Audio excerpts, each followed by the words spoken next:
Chapter 1193. Jun Moxie suddenly thought, could it be that I lack this kind of medium? The way Jun Moxie looked at Zhang Kuang was like how Zhu Beiji looked at a ginseng fruit. This kind of gaze caused 9 serenities and 14 masters to feel goosebumps all over their bodies. Isn't this a little too intimate? However, Jun Moxie did not dare to act rashly, because Zhang Kuang's soul was still inside. If he brought this fellow into the Hongjun Pagoda in one piece, who knew what kind of accident would happen? This fellow was the definition of a destructive maniac. It was better to be careful. But how should he be careful? How should he separate the two? Jun Moxie furrowed his brows as he looked at the smoke in the air, deep in thought. Just how should he separate this fellow's soul from his body? Seeing Zhang Kuang's body slowly condensing again in the air, obviously about to reform back into his human form, Jun Moxie suddenly made up his mind and disappeared. He disappeared so quickly that he did not even have time to keep the blood of yellow flame. He just wandered around outside. 9 serenities and 14 masters and Gu Han did not know what Jun Dashao was going to do.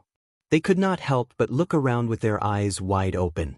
Could it be that this fellow saw that this thing was too perverted and ran away in fear? That can't be, right?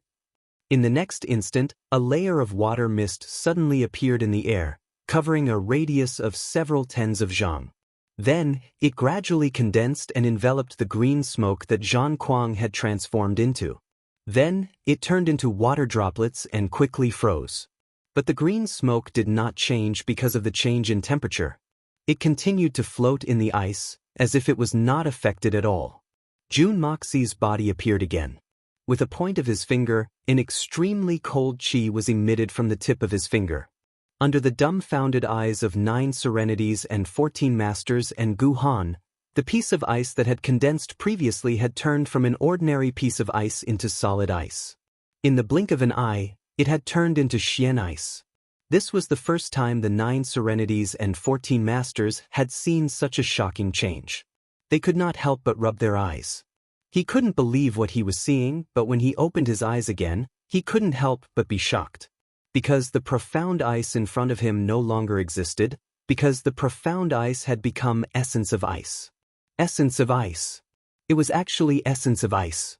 9 serenities and 14 masters felt like they were going to faint. This kind of rare treasure that could not be found in 100 lifetimes, and it was so easily formed in front of his eyes? Moreover, it was formed in an instant by human power. Of course, the 9 serenities and 14 masters did not know that Jun Moxie had once again activated the power of the Hongjun Pagoda. If he wanted to instantly condense water into essence of ice with his own strength, it would be impossible even if he was beaten to death. The essence of ice in front of him was completely transparent. Although the green smoke could still move slightly within the essence of ice, and even a small part of it had successfully floated out, it could be seen that its movement speed had slowed down a lot under the extreme cold of the essence of ice. Jun Moxie waved his hand, and the blood of yellow flame flashed coldly into his hand. Without any hesitation, Jun Moxie focused all his spiritual energy on the blood of yellow flame the moment the green smoke slowed down a little. He raised his sword high and slashed down. The sound of wind and thunder rang out. This sword strike from such a close distance was actually as powerful as the heavens falling and the earth splitting. Jun Moxie's target was a corner of the essence of ice in front of him. There was not much green smoke in this corner. At most, it was only 1/20th of the total amount. Shwa! The blade and the essence of ice collided head-on. Immediately, a burst of multicolored brilliance erupted in the air. Unexpectedly, there wasn't the slightest sound as the essence of ice fell to the ground. Within the essence of ice that had fallen, a small amount of green smoke let out a strange hiss, and a white shadow immediately flew out. Behind it, the green smoke trapped within the essence of ice also seemed to be struggling to escape. Jun Moxie casually pointed, and the blood of yellow flame slashed at the weak white light. At the same time, Jun Moxie raised his hand, and the essence of ice that he had chopped off completely disappeared in the blink of an eye. It had been kept into the Hongjun Pagoda by Jun Dashao. As for the white light, It suddenly let out an almost soundless but soul-shaking scream the moment it was struck by the blood of yellow flame. In that instant, it was split into 3 parts. 2 of the parts separated from the tip of the sword, and when the last part came into contact with the tip of the sword, the blood of yellow flame suddenly glowed brightly, swallowing the white light. At the same time, the green smoke that was trapped within the large piece of essence of ice and the smoke in the outside world surged violently. Then, an extremely terrifying and trembling hiss sounded. With a bang, the large piece of essence of ice actually exploded, and a wisp of green smoke gathered together at a speed completely different from before. Then, it let out a shrill scream and tore through the air. Before they could even blink, the green light had already disappeared into the horizon. It was as fast as lightning, and with such speed, even the 9 Serenities and 14 Masters and June Moxie did not have the time to stop it. As the 3 of them stared at each other in dismay, the blood of yellow flame suddenly burst forth with a strange light. The light was so bright that the 3 of them could not even open their eyes. Following which, it let out a sword cry filled with pain, and the entire sword suddenly began to tremble. That small dot of light just now, although it was small, was actually a part of Zhang Kuang's entire soul. And his soul was hidden within the 9 illusory quicksand. Once it was sealed by the extreme cold, it would naturally be scattered everywhere. And when June Moxie had taken the risk to strike out with his sword, he had made use of the moment when his soul was sealed by the essence of ice, causing him to not be able to retract his soul in time. In the end, it just happened to cut off a small part of Zhang Kuang's soul. And the attack of the blood of yellow flame was precisely to strike at the midstream. It accurately intercepted that small part of Zhang Kuang's soul and immediately began to devour it, completely cutting off any chance of escape. But Zhang Kuang's soul was truly powerful. In the instant that he sensed that something was wrong, he was actually able to make a prompt decision. Like a warrior cutting off his wrist, he split that small part of his soul into 3 parts, allowing 2/3 of it to escape from the blood of yellow flame sword. And the intense reaction of the blood of yellow flame just now was due to the backlash from devouring that small part of Zhang Kuang's soul. Such an intense reaction caused even June Moxie to jump in fright. As a 2nd-grade Saint Monarch, Jibo Wen could easily devour the blood of yellow flame without any difficulty. However, Zhang Kuang's soul fragment didn't even seem to be 1% of the original blood of yellow flame. How could it have such a strong backlash? It was even able to compete with the blood of yellow flame's main body, the sword spirit. June Moxie snorted and grabbed the hilt of the sword, injecting his own pure art of unlocking heaven's fortune spiritual chi into it. With such a powerful boost, the blood of yellow flame spirit was greatly boosted, and the light it emitted became more and more dazzling. After a short while, a bright sword cry rang out, and a round sword chi shot out from the tip of the sword, piercing through the clouds and disappearing without a trace. The blood of yellow flame's childish voice rang out in June Moxie's mind. How dangerous! How could this fellow's soul be so strong? I was caught off guard, and this Lord Sword nearly suffered a huge loss. June Moxie seemed to have seen a 7- or 8-year-old boy wiping his cold sweat, and he couldn't help but smile. This fellow, he almost suffered a huge loss, and he still dares to call himself a lord. Is there anyone who acts like a lord? But in his heart, he couldn't help but sigh in relief. Luckily, he didn't keep the entire essence of ice into the Hongjun Pagoda. From the looks of it, if that fellow had really entered the Hongjun Pagoda, he might even be able to snatch control of the Hongjun Pagoda from him. And from the looks of it, he might really not be able to deal with him. It was just 1% of the soul fragment, and the blood of yellow flame couldn't even subdue it by itself. This Zhang Kuang's strength was really too strong. June Moxie thought for a moment, and then felt relieved. After all, he was an old demon that had lived for tens of thousands of years. How strong would a soul that had lived for tens of thousands of years be? Furthermore, he was the direct disciple of the 9 Nether First Young Master. If he wasn't this strong, he would instead find it strange, although the 2 experts, the 9 Serenities and 14 Masters and Gu Han, had witnessed the development of the situation, they still didn't know what was going on. Both of them looked at young Master June in bewilderment, completely bewildered. What was going on? Wasn't the green mist that Zhang Kuang had transformed into unable to move? Why was it able to move in an instant? What's more, it was a movement that was as fast as lightning. It was so fast that they didn't even have time to react. This was really strange. What the two of them didn't know was that Zhang Kuang had felt a life-threatening danger just now, and had decisively chosen to ignite his soul, using all the remaining potential in his body to blow up the essence of ice and flee for his life. Although the blood of Yellow Flame had only swallowed less than 1% of his soul, the damage this time was permanent to Zhang Kuang. Although Zhang Kuang could temporarily escape with lightning speed, as long as the energy from the secret technique disappeared, he would fall from the sky, and his strength would fall by a large margin. Now that he's gone, who knows when we'll have the chance to trap him again. Gu Han sighed. If he's allowed to absorb too much blood essence and regrow his human organs, then Zhang Kuang's strength will return to the peak of his life. At that time, the continent will once again fall into danger, or perhaps even greater than the current danger. The 9 Serenities and 14 Masters nodded in agreement. Jun Moxie's mood was also a little heavy. No matter what, we can only take it one step at a time. The battle in front of us is the most important. Let's deal with the matters in the future. But in his heart, he was thinking, his soul is not complete right now, can he still return to his peak? Gu Han and 9 Serenities sighed at the same time. This was the only way.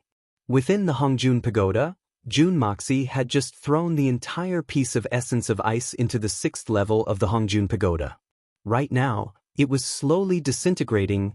Within the Hongjun Pagoda, countless strands of primordial chaos purple chi swirled around. According to Jun Moxie's will, the essence of ice was gradually disintegrating bit by bit. Apart from that, the primordial chaos purple chi was also continuously seeping into the green smoke. Jun Moxie was waiting and looking forward to whether the Hongjun Pagoda would be able to restore this small piece of green smoke back to its original form. I really can't write anymore today. These few days, my nerves have been stretched taut, and I haven't relaxed at all. Ever since I started making up for my debt, I've been bursting with energy for nearly a month. Thank you, brothers, for your support. Thank you all for your monthly votes and recommendation votes. Thank you to the Fire Beacon's diehard supporters, Young Master Fei Fei, and all the other brothers for their generous rewards. Thank you all for letting me know that I'm not alone. Chapter 1195. Even though I rushed, I was still too late. Sorry, if it could be restored, what kind of miraculous effects would the 9 illusory quicksand have? Would it accelerate the progress of the art of unlocking heaven's fortune? But no matter what the effects were, looking at the Hongjun Pagoda's current state, it was not something that could be achieved in a short period of time. It would definitely require time and patience. And what kind of consequences would Zhang Kuang's departure cause? These were all unknown things. The three of them did not speak anymore, silently thinking about their own matters as they walked back. 9 Serenities and 14 Masters was deep in thought, not realizing that they had actually followed Jun Moxie back to Tian Fei's camp. Jun Moxie, on the other hand, was secretly delighted in his heart. Another super fighter has delivered itself to my doorstep. With the addition of the 9 Nether 14th Young Master, I've gained a bit more confidence in this battle. Suddenly, all the Xian cranes that were in charge of guarding the area raised their heads and let out a long cry. The sounds from Tian Fei's direction suddenly became abnormally noisy, like a flash flood, and the earth began to tremble violently. The attack that the strange races had been preparing for so long had finally begun. The previous matter had temporarily come to a rest, but the war had suddenly arrived.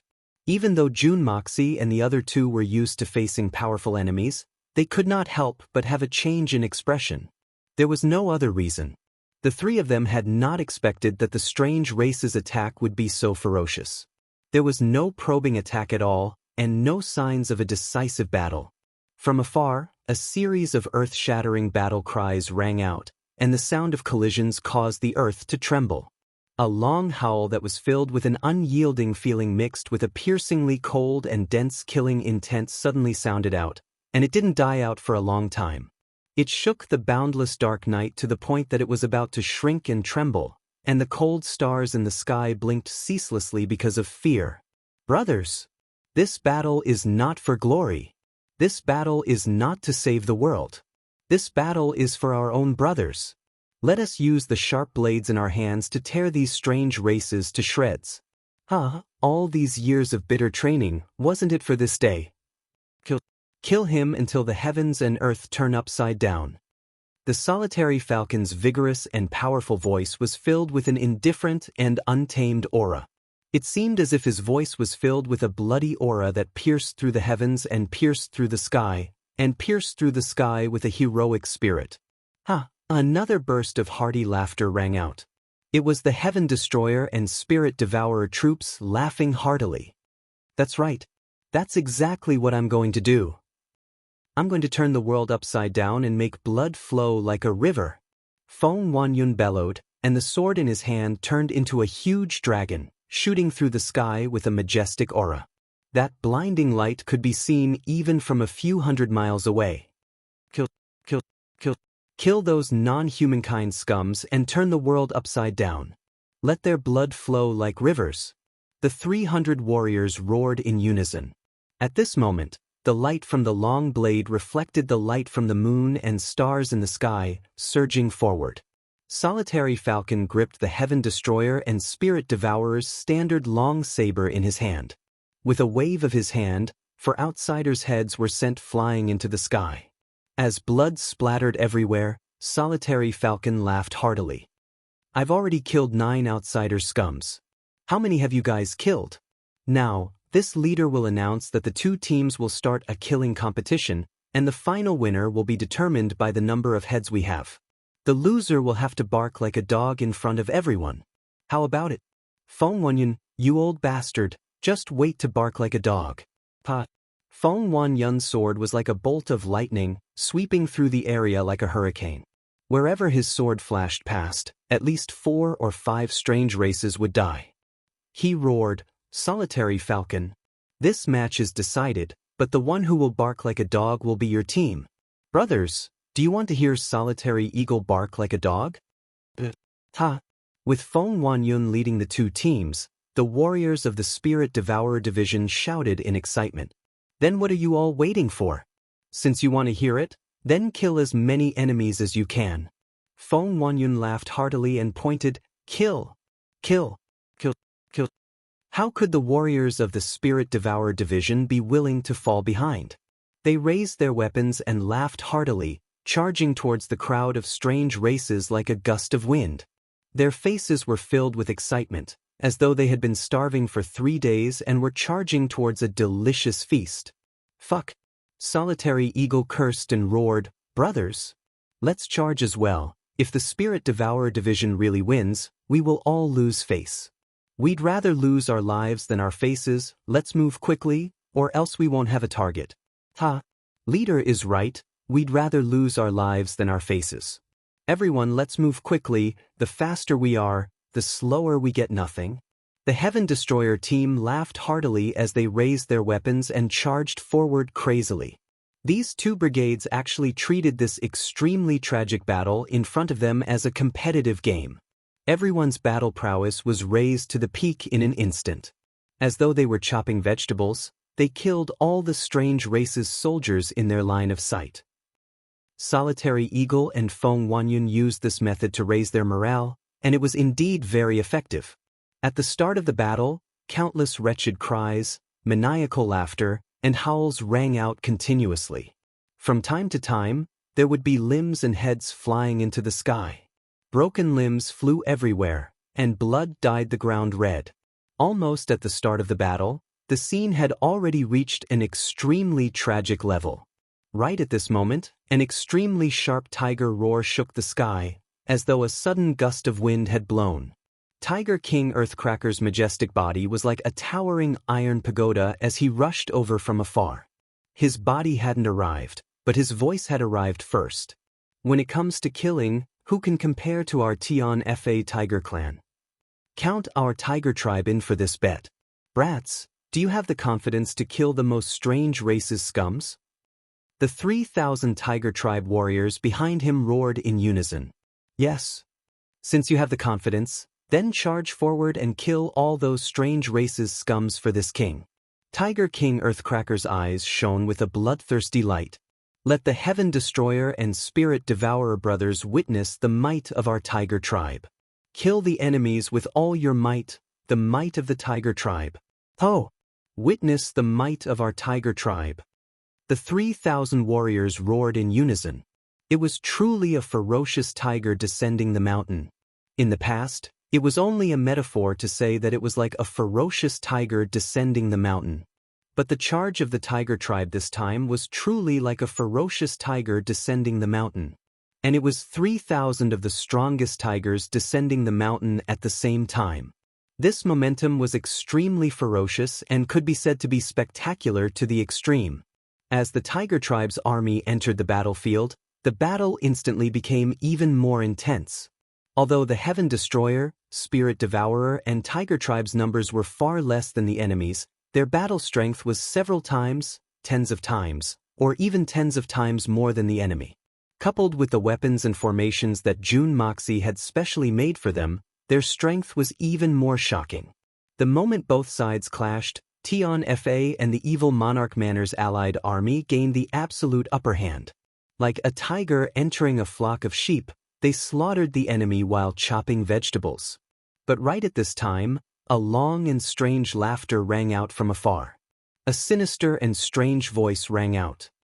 Guhan, I've said it before, I will break through your so-called continent's allied army's defensive line with a righteous flag. And I, Sasho Kitajima, will personally defeat you. Today, it's time for me to fulfill my promise. Guhan, if you have the guts, come out. Fight with me. The person who spoke was Sasho Kitajima.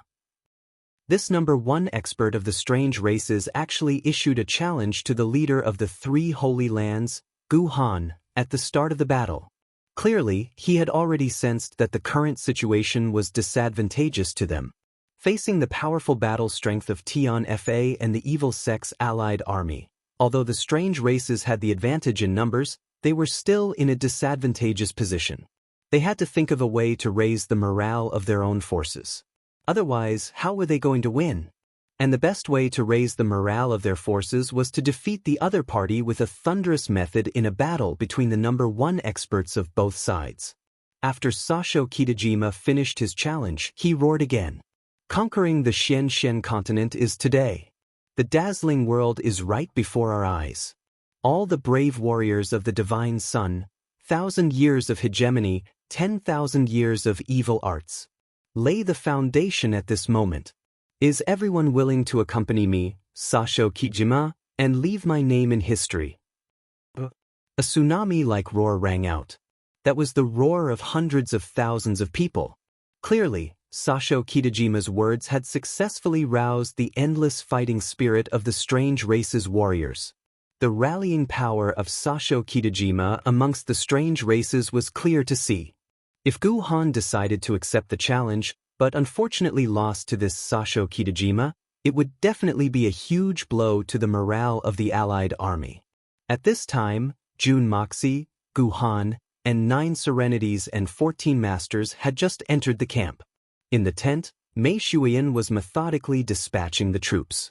After the Tion Fa warriors received their orders, they immediately turned around and left. In the blink of an eye, Mei Shuiyan had already sent out 2,400-man teams. As expected of the venerable Mei who single-handedly supported Tion Fa after the decline of Tion Va. But this kind of calmness in the face of battle, this kind of commanding ability is already enough to make one sigh in admiration. Guhan let out a long sigh, his voice filled with praise. It was currently deep into the night, and it could be said that it was not advantageous for the armies of the continent to fight against the strange races. But the strange races had chosen to attack at this time because they had the advantage of time and place. And because the experts among them had the ability to conceal themselves, and in the middle of the night, this ability was even more terrifying. If they were to charge forward in a dense formation at this time, they would provide the enemy with countless targets. So when Mei Shuiyan deployed the troops, she split them up into small teams.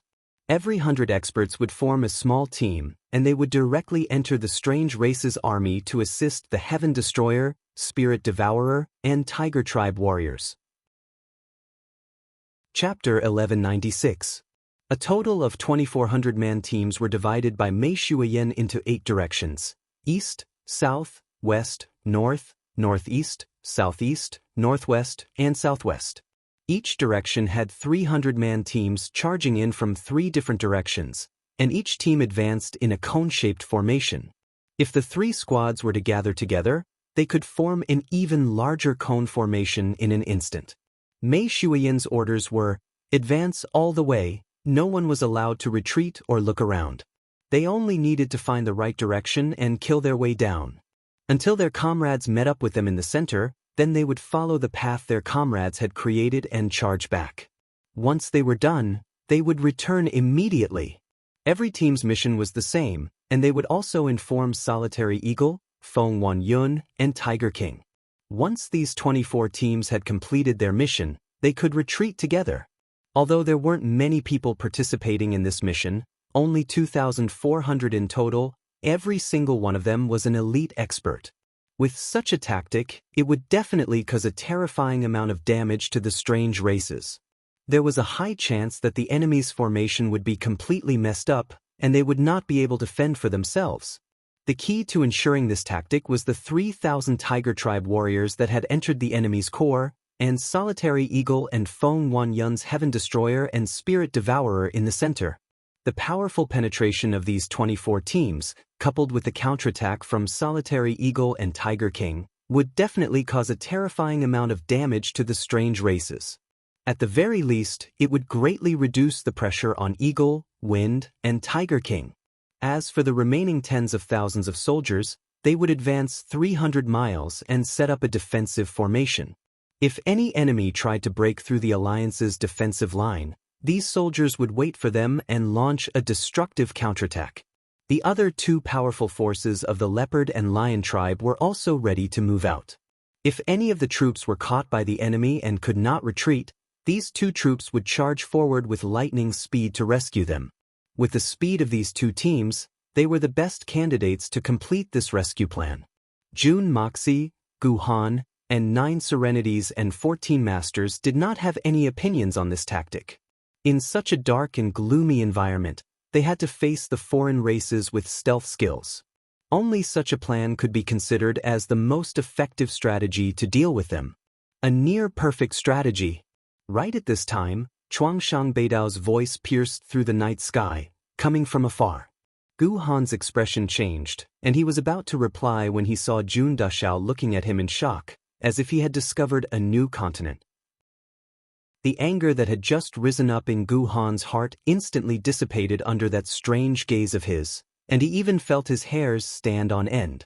He hurriedly lowered his head to look at his own attire, and after confirming that there was nothing wrong with it, he raised his head and said unhappily, "Why is Sect Master Jun looking at me like that?" I say, old man Gu, the one shouting outside isn't your old lover, right?" Jun Emosie's face was full of gossip. Gu Han's face turned red, and he was filled with an indescribable sense of embarrassment and anger. He had never thought that Jun Dashao would ask such a question. What kind of question was that? There were so many people here, and Xiao Ying was watching from the side. How could you ask such a stupid question?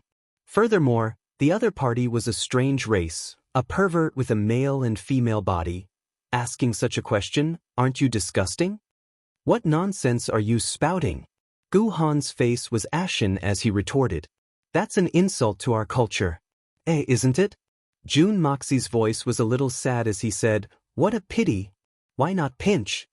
Gu Han's face was filled with black lines. At this moment, he had completely forgotten about his anger from Sasho Kitajima's challenge and shifted all his anger onto Jun Moxie. He gritted his teeth and said, "You bastard. What the hell are you thinking? Could it be that I guessed wrong?" Jun Moxie said innocently, "Did you hear what he shouted just now? He was waiting to be pinched on the bed, and he even swore that he would personally defeat you. This is truly a deep love, deep hatred. Old Gu is indeed a role model for us perverts, to have even developed into a strange race. Look at how resentful he is. Old Gu is mighty. True love is everywhere. True love has no borders. True love is great. It's enough to start an inhumane war. This junior will ask in a small voice, which one did you pinch that day, the female one or the male one? It should be the female one, right? You brat, you're spouting nonsense, you. Gu Han was about to collapse. What kind of person was this Jun Moxie? How could he spout such nonsense? Did he still have the bearing of a leader? Did I spout nonsense? Could it be that I guessed wrong and it was actually the male one? I really couldn't tell. Why is your face so ugly? Could it be that I guessed wrong again, that you're actually a man who doesn't abstain from meat or vegetables, and can enter anything? Nonsense, you brat. Gu Han was on the verge of breaking down from Jun Emosie's words, and for the first time ever, he began to scold someone. Everyone present didn't know whether to laugh or cry. Mei Shuiyin and Xiao Ying's faces were tense, but they couldn't help but smile. Mo Wudao and the rest at the side all covered their mouths and coughed loudly. 9 Serenities and 14 Masters didn't care who the person in question was, and he laughed out loud. Gu Han was about to fly into a rage. He didn't want to fight Sasho Kitajima, but he wanted to fight Jun Dashao first. In the distant night sky, Sasho Kitajima's voice was still clamoring, Gu Han. Come out and fight me. Gu Han, you coward. Come out, Gu Han. Fight me, Sasho Kitajima. Let's have a showdown. Chuangshan Beidao's words of challenge earlier had truly caused everyone in the allied army to be enraged. But right now, every single word he said would be met with a burst of laughter, as if they were watching a show. Old Gu, look, I can't wait to have another round with you. Jun Moxie sighed, Why do you still want to have a showdown? Could it be that when you said I was talking nonsense, you're actually saying that you're not the one, but the other party is? If not, how are we going to have a showdown? That person is already so soft after being smashed in bed, but our old Gu has a heart of steel. Really, there's no end to this. It would have been fine if he didn't say it, but now that he said it, everyone laughed even louder. Gu Han's face turned green, and he suddenly shouted towards the outside, What the hell are you shouting for? Look at your duck-like voice. What the hell are you shouting for? You perverted bastard. Sasho Kitajima's voice suddenly stopped. Speaking of which, this Chuangshang Beidao and Gu Han were old opponents who had fought countless times. He felt that he was extremely familiar with Gu Han's personality and was extremely confident in his challenge this time. He was confident that Gu Han would not back down from a battle. As long as he won this battle, everything would be settled. But at this moment, with Gu Han's gentlemanly personality, why would he say such malicious words? It was really unexpected, and he didn't know how to continue. The battlefield was filled with jubilation. Solitary Eagle was bathed in blood as he flew through the enemies, laughing loudly, You perverted bastard with a duck-like voice. What the hell are you shouting for? The warriors under him and the Tiger Clan warriors all roared with laughter. You perverted bastard with a duck-like voice. What the hell are you shouting for? Even Gu Han, the instigator of all this, didn't expect that his angry words would actually raise the morale of his side so much. This was really unexpected, a pleasant surprise. After a long while, an extremely suppressed and enraged voice exploded out. Gu Han, you cowardly tortoise. A gentleman does not speak such malicious words. It's fine if you don't dare to come out and fight with me, but you actually dare to humiliate me? What qualifications do you have to humiliate me? What kind of Xian continent's #1 person are you? Before he finished speaking, a voice came from the direction of the camp, mixed with an indescribable sense of mockery. I say, this person, then, what's your name? Oh, Sasho Kitajima, right? I'm very puzzled. What did Gu Han do to you? Is it worth it for you to bear such a deep grudge? And who are you? Sasho Kitajima instantly became cautious. Although the voice sounded very young, it was full of vigor. Even though the voice came from a few hundred li away, it sounded like it was a conversation between two people without the slightest feeling of shouting. This person was definitely an expert, perhaps even more difficult to deal with than Gu Han. The voice on the other side did not answer Sasho Kitajima's question. Instead, it said with interest, "I say, that's Sasho Kitajima. How did old man Gu humiliate you? Did he rape you? Or did he burst your chrysanthemum? Why don't you just say it in front of everyone and let everyone have a laugh?" Ha, I love listening to such stories the most. And what I mean is, justice is in the hearts of the people. Tell me the whole story clearly. If it really is old man Gu and he doesn't want to admit it, I can help you get justice. Sasho Kitajima almost fainted from anger. He roared, "Who are you? Tell me your name. How dare you say such despicable and shameless words? Are you even worthy of being called a person?" The voice chuckled and said, "How can you be so shameless? I'm trying to get justice for you out of goodwill. Why are you scolding me as well? Forget it, a bastard like you really shouldn't know the so-called etiquette and honor. This young master won't lower himself to your level. As for who I am, I won't tell you. Come over if you have the guts. This old master can humiliate you properly." Shameless! Shameless! The two voices belonging to Sasho Kitajima cursed at the same time.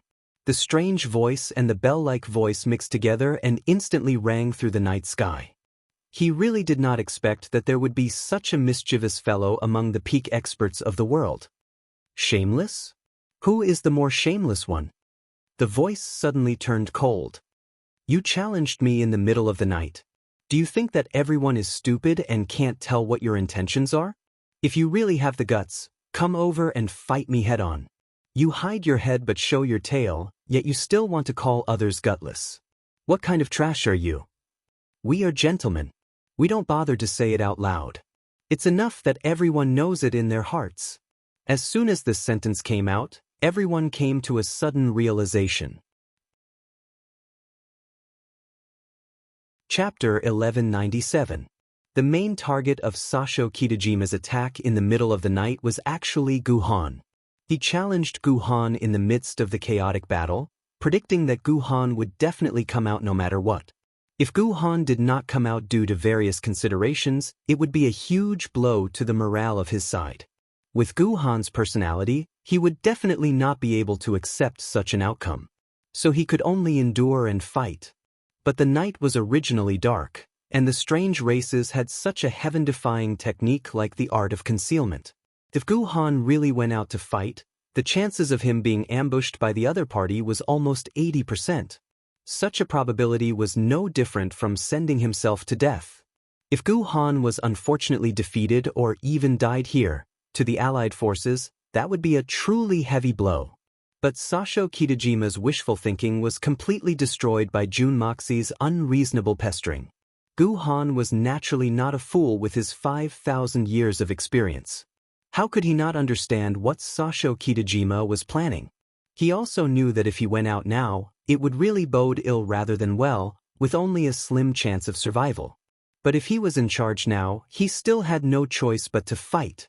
He had no choice but to fight, because he represented the 10,000 years of glory of the three Holy Lands. Guhan could be defeated, and he could also die, but the 10,000 years of glory of the three Holy Lands could not be desecrated. Sasho Kitajima's thoughts were exposed, but he did not get angry.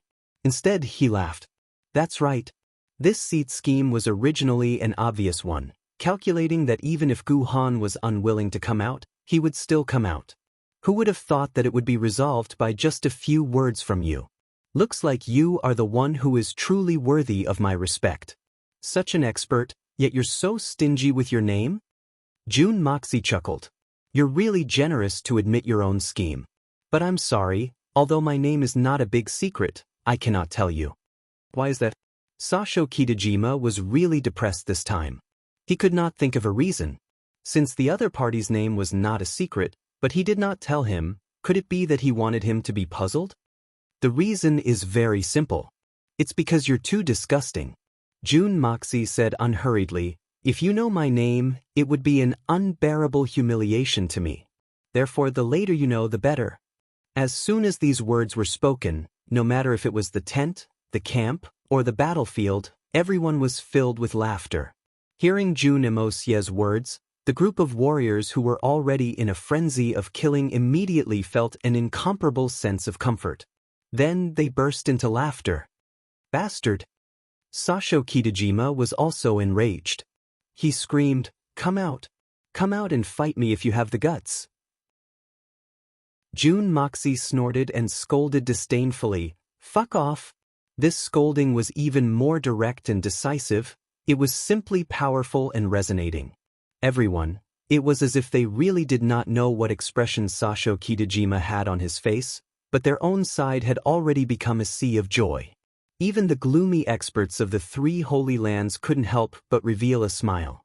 In the tent, Jun Moxie looked at everyone and said seriously, "The strange races are cruel and cunning by nature. Furthermore, they have the advantage in numbers. This battle can be said to be extremely dangerous. We need to have a proper plan." "What does Manor Lord Jun mean to do?" Guhan asked with a solemn face. "Right now, we have 4 top-notch experts on our side. You, me, Shui Yen, and 9 Serenities and 14 Masters." Before Jun Moxie could finish, 9 Serenities and 14 Masters snorted coldly and interrupted him. "Not 4, it's 3. I'm not on your side. This battle is between the Xian continent and the strange races. It has nothing to do with me. Whatever you say, do whatever you want. We're not counting on you anyway. 3, so be it. The 3 of us have to carry out our own duties. We must not leave our posts without permission. This is especially important." Jun Moxie rolled his eyes at 9 Serenities and 14 Masters and continued, "Shui Yen has to oversee the central army and deploy the troops. This is very important, as she also has the heavy responsibility of guarding the base and receiving the reinforcements from the continent at any time. In addition, she also has to deploy troops according to the changes in the battlefield. You must not slack off." Mei Shuiyin agreed, her eyes filled with determination. Although her position had been arranged by Jun Moxie to be the safest, she had the heaviest responsibility. The success or failure of this battle rested in her hands, in Mei Shuiyin's hands.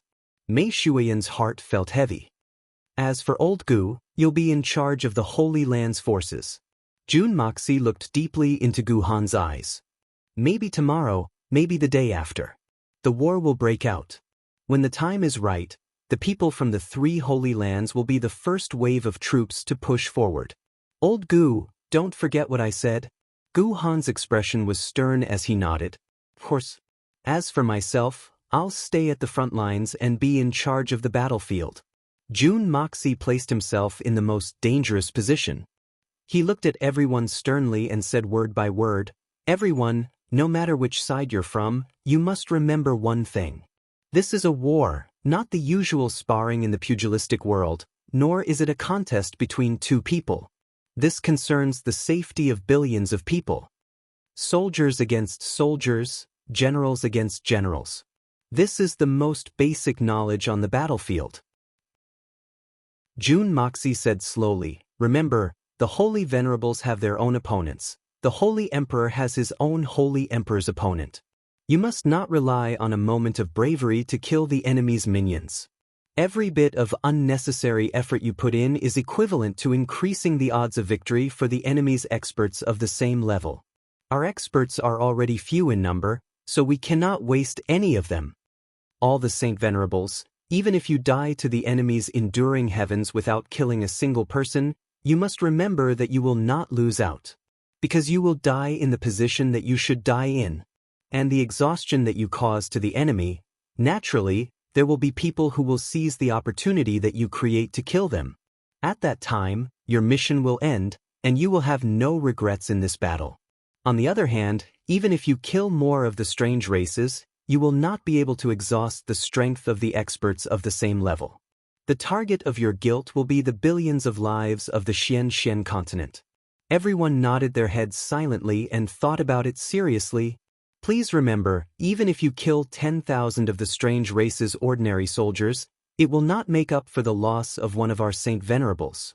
Everyone, this war is dangerous, so I will not say any auspicious words. I will only say one thing. Even if you die, you must die with the greatest value." Jun Moxie said solemnly, his eyes shining brightly as he swept his gaze across everyone.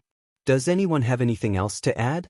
Jun Moxie knew very well that these people were all uncivilized and could not be compared to a proper army. If he was facing a proper army, he might not even need to say a single word. But facing these people, he needed to remind and emphasize it over and over again. Deep in their bones, they were all people who relied on their bravery and strength. Moreover, the words organization and discipline had never been in their eyes or hearts. Who knew when an expert would rush into the enemy's main force and start a massacre due to a momentary surge of blood and chi? But if that happened, the exhaustion that would result was something that their side could not bear. The enemy could afford it because their foundations were strong. But their side definitely could not afford to be exhausted. In fact, the exhaustion of every single Saint Venerable could affect the final outcome of the battle. Even if a Saint Venerable on their side died after killing 20,000 of the enemy's people, it would still be a huge loss. Because the enemy's Saint Venerable expert that he freed up could cause thousands of casualties on their side. Not to mention thousands, even hundreds, or even hundreds of people would not be able to bear it. But on the side of the strange races, the casualties of tens of thousands of people was also insignificant. So they had to be cautious. And this kind of decision was undoubtedly a very cruel one. Because if they were to act in this way, countless brothers and companions with lower cultivation would be killed in the battle with the enemy. They clearly had many powerful experts that could save them, but because of this cruel order, they could only watch helplessly as their comrades were killed. But this cruel and bloody order was also a correct decision. The evil Monarch Manor, Tian Fa, and the Holy Lands were facing off against the strange race's army that outnumbered them by 1,000 times. If they only focused on eliminating the number of enemies, it would be akin to neglecting the essentials and seeking their own defeat. The correct way to deal with them was to first eliminate their high-end forces with all their might. Disregard the price, even if they had to perish together with the enemy, eliminate all the top experts and leaders of the strange races. This was the key to destroying the strange races. Even if the remaining ordinary strange races entered the continent, they would be easily surrounded and killed. So this seemingly cruel decision was the prerequisite and basic condition to complete this plan. This kind of thing was very normal in a secular war. Just take a battle between two armies. Both sides would be watching from the sidelines. But before the battle ended, even if everyone died, no one would make the first move. Because the moment they made a move, the enemy might take the opportunity to attack their main army and cause the entire line to be routed. Although this was also a battlefield, the majority of the people participating in the battle were the people of the pugilistic world. The golden rule of the battlefield was nothing in the eyes of the people of the pugilistic world. But it was also this characteristic that created the greatest characteristic of the people of the pugilistic world. Or perhaps their greatest weakness, hot-blooded and impulsive. It was understandable that you were hot-blooded and impulsive in the pugilistic world. But if you brought this kind of hot-blooded and impulsive to the battlefield, you would definitely be the target of beheading. You would either be surrounded and beheaded by the enemy, or punished by military law. In that moment, the atmosphere in the tent was a little strange. The remaining forces of the 3 Holy Lands, the experts of the Heaven Saint Palace, the people of the evil Monarch Manor, the beast kings of the Tian Fa Forest, and the 9 Serenities and 14 Masters, all these people were gathered together, and the enmity between them was really difficult to resolve. No matter which one it was, there was a deep hatred that could not be resolved. But right now, everyone could sit together peacefully. There was only one goal, and that was to prepare for battle. Chapter 1198. The atmosphere here is not good, it's too stuffy. 9 Serenities and 14 Masters snorted and said, "This young master is going out for a stroll." Without waiting for anyone to speak, his body flashed and disappeared with a whoosh. Who the hell is this guy? He didn't even ask for leave before going out. He's really undisciplined. If my third uncle was in charge this time, he would definitely kill him. Jun Moxie frowned and grumbled. Everyone looked up at the sky and pretended not to hear. You fucking expect 9 Serenities and 14 Masters to have some sort of organization and discipline? You might as well just guard the rooster and let it lay eggs more easily. For this guy to come here and not cause any more trouble, it was already giving the Allied forces a lot of face. It was very pleasing. Even if it was Jun Wui leading the army, would he be able to kill him? Don't joke around. What kind of knife can kill this guy? All right, everyone go back and prepare. Jun Moxie waved his hand and said, I only have one request. The 3 Holy Lands must wait for the right time to attack. We will discuss this matter together. When the time comes, it will be very easy to send a message. All you need to do is to shout. Gu Han nodded and did not say anything else. He stood up and led the people from the 3 Holy Lands out. Mo Wudao was the last to leave. When he was about to leave, he suddenly turned around and stared at Jun Moxie. Manor Lord Jun, I have something to say. Mo Wudao said solemnly. Speak. Jun Moxie said. Mo Wudao was not Gu Han. With Jun Moxie's current strength, he did not put him in his eyes. As for the strategies and schemes that Mo Wudao was good at, they were not of much use in this battle. Jun Dashao really did not have the time to bother with him. But now that they were in an alliance, even if he did not want to bother with him, he still had to say a few words. Back then, because of you, my only brother died. You and I are destined to be irreconcilable enemies. Mo Wudao's eyes turned into sharp lightning as he stared at Jun Moxie's face. His face revealed a heartfelt sorrow as he continued, however, I am destined to never have the chance to take revenge in this lifetime. It's not just you. Even that villain Zhang Kuang, who destroyed the foundations of the 3 Holy Lands, will not have the chance to take revenge. Not only will I not have a chance, but I will also have to pray to the heavens from the bottom of my heart. The muscles on Mo Wudao's cheeks twitched in pain. He seemed to have used up all the strength in his body as he said bitterly, I hope the heavens can bless you with a long life, because if you die, there will be no more hope for this continent. How ironic. However, the world is just so helpless. He piously prayed to the heavens, praying that his irreconcilable enemy could live a long and safe life. What did it feel like to do this? Perhaps Jun Moxie would never need to put Mo Wudao in his eyes. However, at this moment, Jun Moxie could clearly see Mo Wudao's pain. I will live on. I will live on for a long time. Jun Moxie's disdainful eyes regained their focus at this moment. At the same time, they became much gentler. No matter what, the fact that the other party had such thoughts was worthy of respect. It may be too late to say these words now. It will not help the situation at all. However, I still want to say it today. For some of the things that I have done in the past, I want to express my deepest apologies to the Venerable Mei and all the Xian beasts in the Tian Fa forest. Mo Wudao laughed bitterly. He raised his head and said loudly, looking at this day, I admit that I was wrong. However, I do not regret it.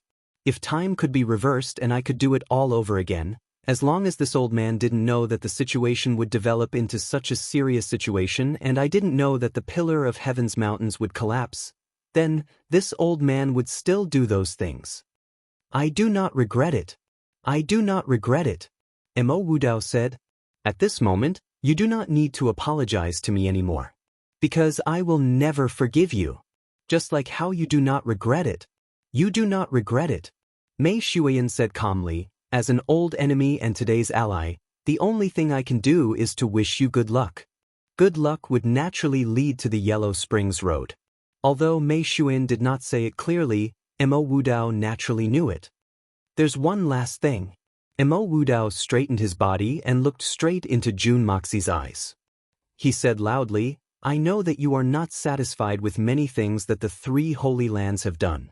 You have never had a good impression of us.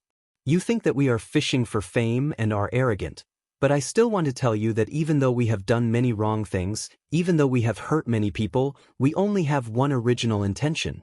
That is to protect this continent and protect the people of the world. Even if we die, even if we are wrong, no one can take away the glory that the Holy Lands have held on to. After Mo Wudao finished speaking, his eyes lit up and he walked out proudly. Seeing him walk out, the eyes of everyone from the 3 Holy Lands shone brightly. Even if we die, even if we are wrong, no one can take away the glory that the Holy Lands have held onto for 10,000 years. Everyone suddenly felt that the faith that had disappeared in their hearts had once again surged back like the tides. Only when the people from the 3 Holy Lands had walked far away did Jun Moxi's voice, as if he was deep in thought, rang out from afar. Although I still have some prejudice against the Holy Lands. Although I have killed many of your people, and have enmity with most of you, although you have done many wrong things, and it is destined that I will never forgive you, but right now, I express my apology for having doubted your intentions. Jun Moxi said solemnly, I apologize. This apology of Jun Moxi was especially heavy and sincere. When they heard these 3 words, everyone from the 3 Holy Lands were moved. They truly did not dare to believe that the great evil monarch would actually apologize to others, and in such a serious manner at that. Just because of these 3 words, there were actually quite a number of people whose eyes were filled with hot tears. There were even a few people who choked a few times, feeling their vision blur. This was an apology from the evil monarch. Although this evil monarch had said more than once that he did not place the lives of the world in his eyes, and that the lives of the world had never been his responsibility. But at this moment, the one who could represent the lives of the world to say these words was only Jun Moxi. Only Jun Moxi. At this moment, these words that came from Jun Moxi had obtained the acknowledgement of the lives of the world. In the true sense, his words carried enormous weight. Mo Wudao suddenly turned around, and everyone stopped in their tracks. Turning around, they cupped their fists and bowed towards the tent. I can die without regrets. This was the voice of everyone from the 3 Holy Lands. Although it was only 4 short words that came out of Mo Wudao's mouth, the complicated emotions contained within were something that even an ordinary person who had reincarnated 100 times might not be able to understand, much less experience. Then, the group of people turned around and strode away, never looking back. The wind whimpered in the air. After an hour, Jun Moxi sent over a few thousand simple paper bags. There was only one instruction or request. Put all your personal belongings, not too many or not too expensive, or just a piece of clothing, or even a strand of hair, into this paper bag. Then, write your name on the paper bag, as well as a sentence that I wanted to say the most. Jun Moxi did not explain the use of this paper bag, but everyone from the 3 Holy Lands clearly knew the use of this paper bag and what it could contain. Everyone was given a paper bag. At this moment, these extremely simple paper bags could be bought with a single copper coin under normal circumstances. But in the eyes of the thousands of experts from the 3 Holy Lands, this was undoubtedly the most precious thing. It was the evidence that they had once existed, the proof that they had fought in this battle. Even their own lives were not as important as this paper bag. Therefore, everyone carefully received the paper bag in their hands, stuck it to their faces, and covered their chests. The entire camp of the Holy Lands was silent and solemn. At this moment, the battle in front of them had already reached its climax. Solitary Eagle's black robe had already turned into a bloody robe. There was a bloody knife wound on the right side of his face, and there was blood flowing from his head. As for his body, it was unknown how many wounds he had sustained on his chest, back, and thighs. But his tall and straight figure was still as swift as the wind, as proud as an eagle. At this moment, the long knife that Solitary Eagle originally held in his hand had already disappeared. It had been replaced with a special knife that was used by the strange races. After countless slashes, that high-quality long knife that could be said to be a divine weapon had already been turned into dust. As for the knife in his hand, it was already the 6th weapon that he had snatched. Even this knife had already turned into a sawtooth shape, and it might not be able to last much longer. With a low roar, Solitary Eagle's body suddenly shot forward. His left hand was like a hook, and with a series of soft piu-piu-piu sounds, more than 10 heads were crushed by his beautiful eagle claws. At the same time, the knife in his right hand also slashed through the throats of 13 strange races soldiers. The blood that spurted out was exceptionally beautiful, and it was the most beautiful light in the dark night. This was the final bloom of a life that had fallen. There was a sudden fluctuation in the air beside him, and a black figure suddenly appeared beside Solitary Eagle. Before the figure had fully appeared, the sharp knife had already pierced towards his back. Solitary Eagle's body twisted strangely, as if he had grown eyes on the back of his head. Without even turning his head, he clamped the knife that should have pierced through his back under his armpit. Then, he quickly retreated, the knife in his right hand accurately slashing through the throats of a strange race man and woman beside him. At the same time, his right elbow smashed into the throat of the frenzy blade enduring earth behind him. With a flick of his wrist, the knife flashed, and the other head of the frenzy blade enduring earth fell to the ground with its pew sound. A sure hit, a sure kill. Chapter 1199. After such a long battle, the solitary eagle's stamina had dropped, and he had suffered quite a number of injuries. But those frenzy blade enduring earths were not having it easy either. Through a series of exchanges, they could clearly feel that this small troop of 300 people in front of them, although they weren't Tian Fa Shen beasts, but ordinary human Shen cultivators, whether it was their physique or Shen cultivation, they were all ridiculously strong. Not only were they not inferior to the Tian Fa Shen beasts, they were even stronger. Not to mention that the weakest of them was at the third level of the Holy Emperor, their brute strength was also shocking. As long as they were hit head-on, even hell-enduring ghosts experts would be sent flying 5 to 6 zhang away. They would even have to knock down a large number of their own people. If there was no one to stop them, some people were even worried that this punch would send the person flying back to his home. Under such a powerful punch, if the person's cultivation was slightly lower, the hearts of both bodies would explode. Among the warriors of Tianfa, only the warriors of the bear tribe could possess such terrifying strength. And not every warrior of the bear tribe had this level of strength. But this small army of 300 people actually had such strength. This was a little too terrifying. From the start of the battle, the strange races, who had the absolute advantage in numbers, did not put this small group of people in their eyes at all. Most of the frenzy blade enduring earths did not move out either, because they already knew that the ones behind these people were the most terrifying Tian Fa warriors. They needed to conserve their strength to deal with those terrifying Tian Fa beast warriors. As for these ordinary humans before them, there was no need for experts to deal with them. Just a spit from one of them would be enough to drown them. Even if their strength was not weak, they could still deal with them with numbers. But as soon as the two sides clashed, the experts on the side of the outsiders realized that all their previous thoughts and strategies were completely wrong. Any one of these 300 people would be a perfect battle fortress. They were like natural killing machines, fighting fiercely in the midst of thousands of soldiers and horses. There was not a single person who could withstand a single blow from them. It wasn't that the fighting strength of the non-humankind warriors was too weak, but that these people were too strong, ridiculously strong.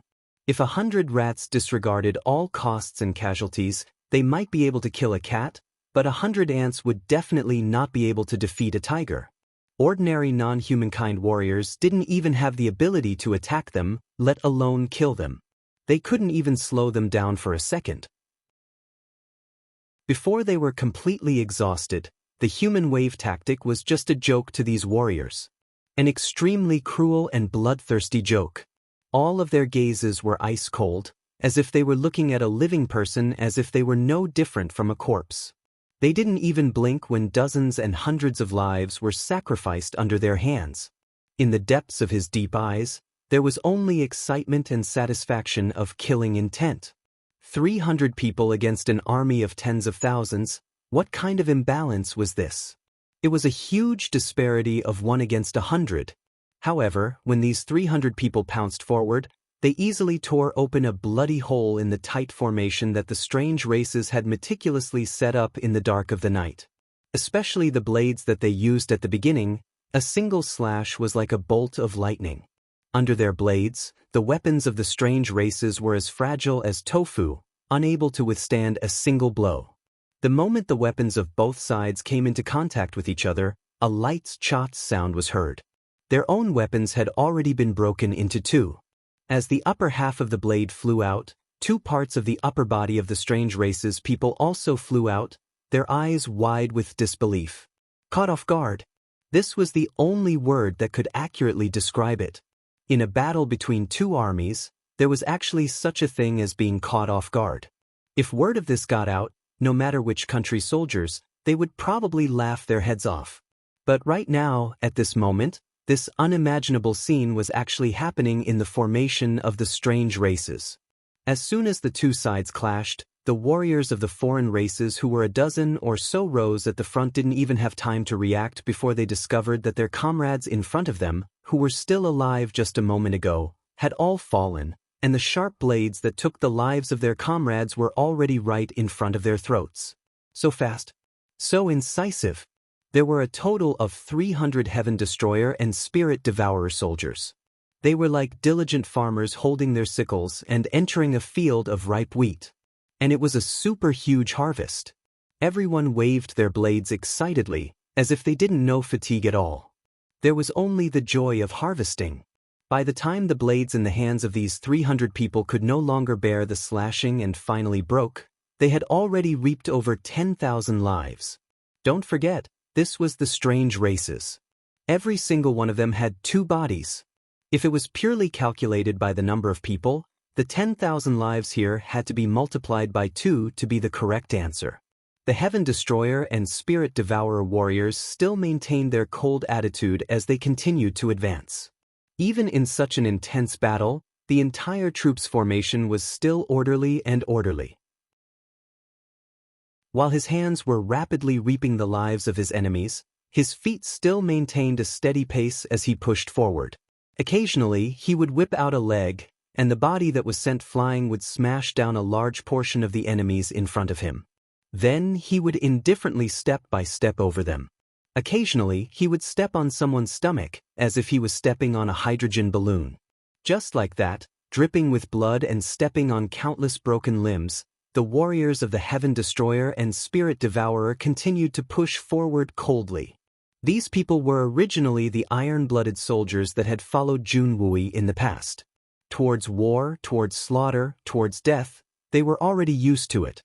After receiving Jun Moxi's hellish training, their hearts were even more resolute. Continuous extermination of bandits, continuous slaughter, they had not stopped for a single moment in this 1.5 years. Especially when they were facing the strange races, perverted bastards that could never coexist with the humans of the Xian continent.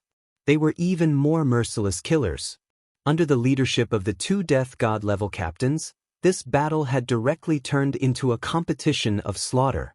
That's right, it was a competition of slaughter. Along the path that this army of 300 had passed through, there were only countless corpses behind them. There wasn't even a single one that was half dead. Kill in one strike, kill in one strike. The killing techniques of this evil monarch, Jun Moxi, were always simple, accurate, incisive, and direct. Once they made their move, there was no chance of luck. Not a single fish had escaped the net. This kind of 300 people, in this kind of battlefield where they were outnumbered, was like a dragon returning to the sea or a tiger returning to the mountains. The commander of the strange races this time was Quanyang Gosheng. Other than being a frenzy blade enduring earth expert, he was also an outstanding commander. The number of people under his command numbered more than 50,000. It was his judgment that had gathered all the hell-enduring ghosts, especially the frenzy blade enduring earths, in one place. Other than the captain and vice-captain, all the elites were gathered together, awaiting orders to attack at any time. They were only waiting for the crucial moment to break through the enemy's defenses and achieve great merits. As for the ordinary soldiers under him, although there were 50,000 of them, they were just cannon fodder. He believed that as long as he could win this battle beautifully, even if these 50,000 soldiers all died, he would be able to quickly replenish them. Thus, he did not care about the sacrifices, especially the sacrifices of his ordinary tribesmen.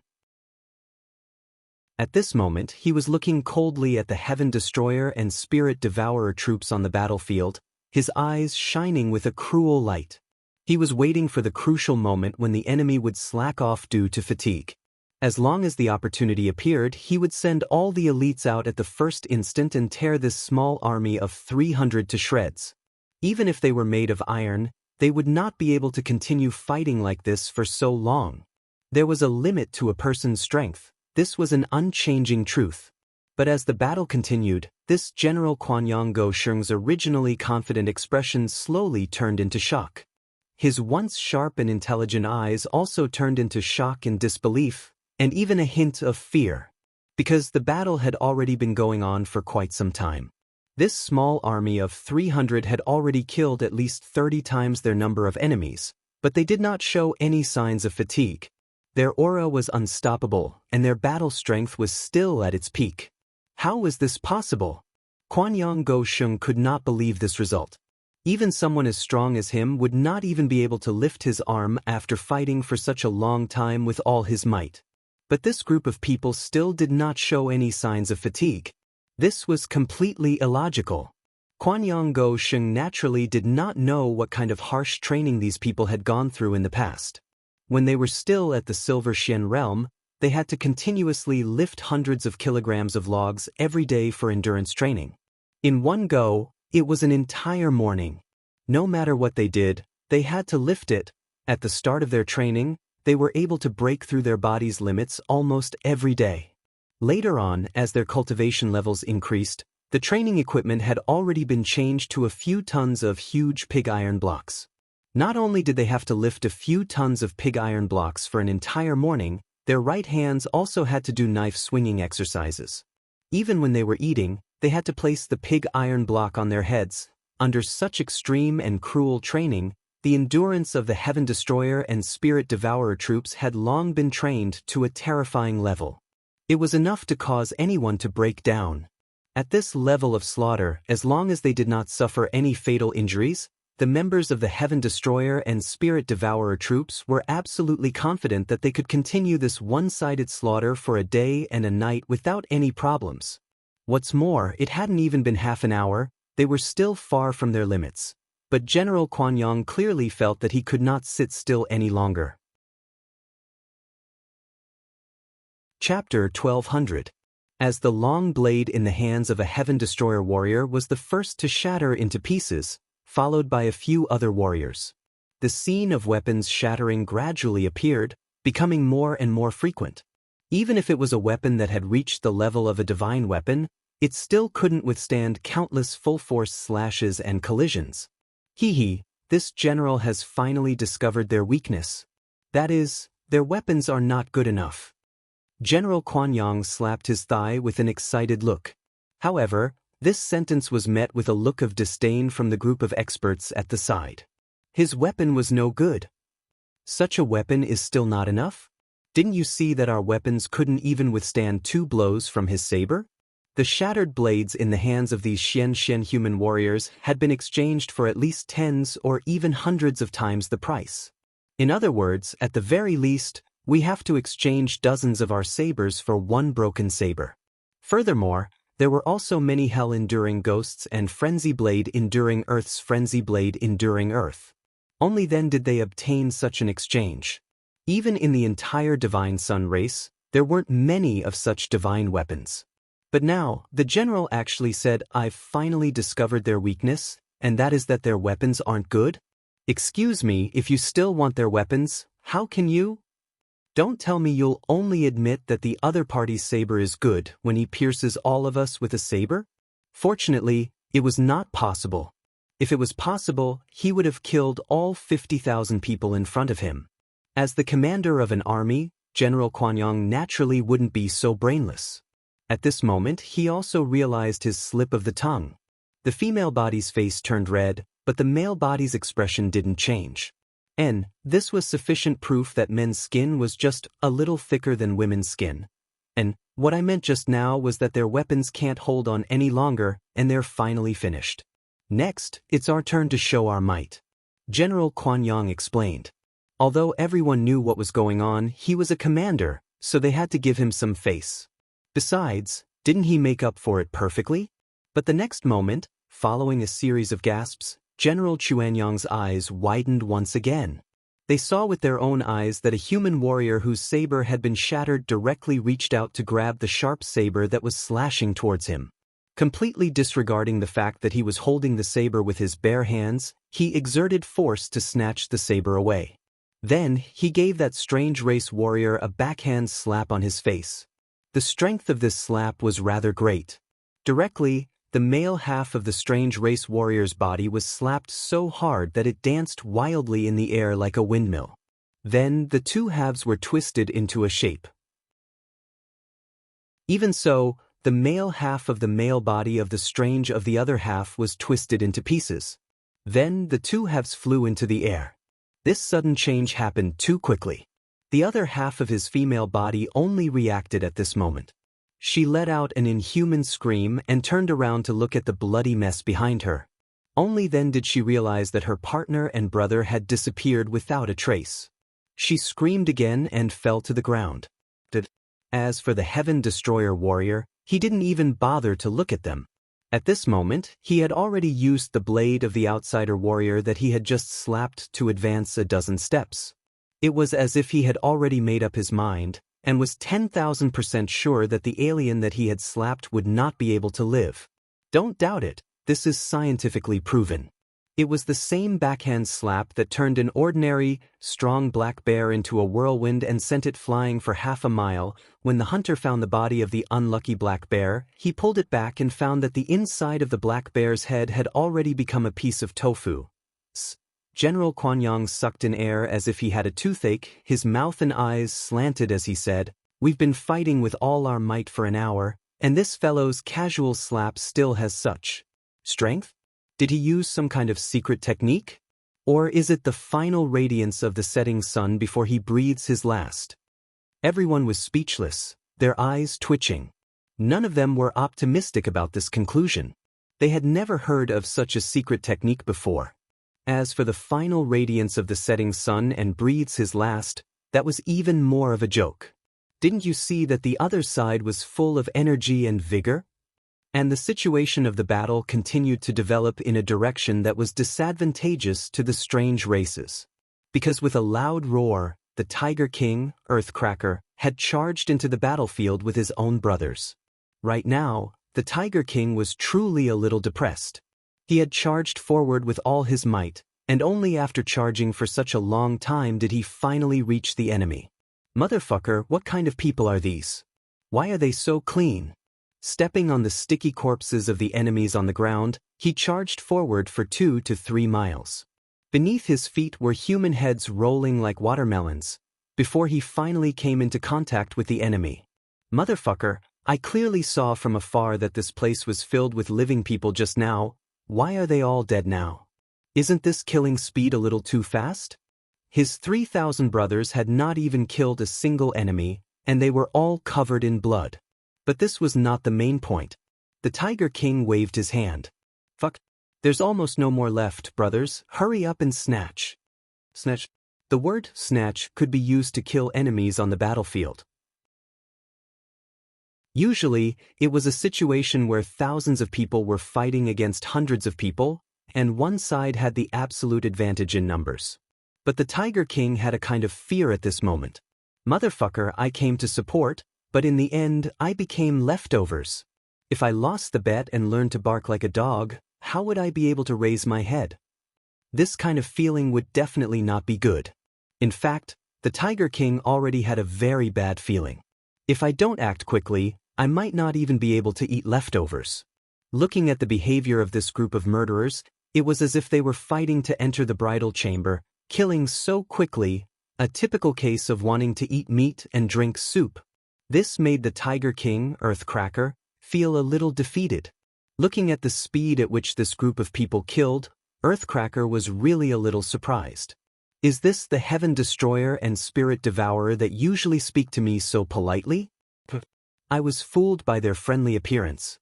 I thought that this group of people were all gentle and weak, but from the looks of it now, I was completely wrong.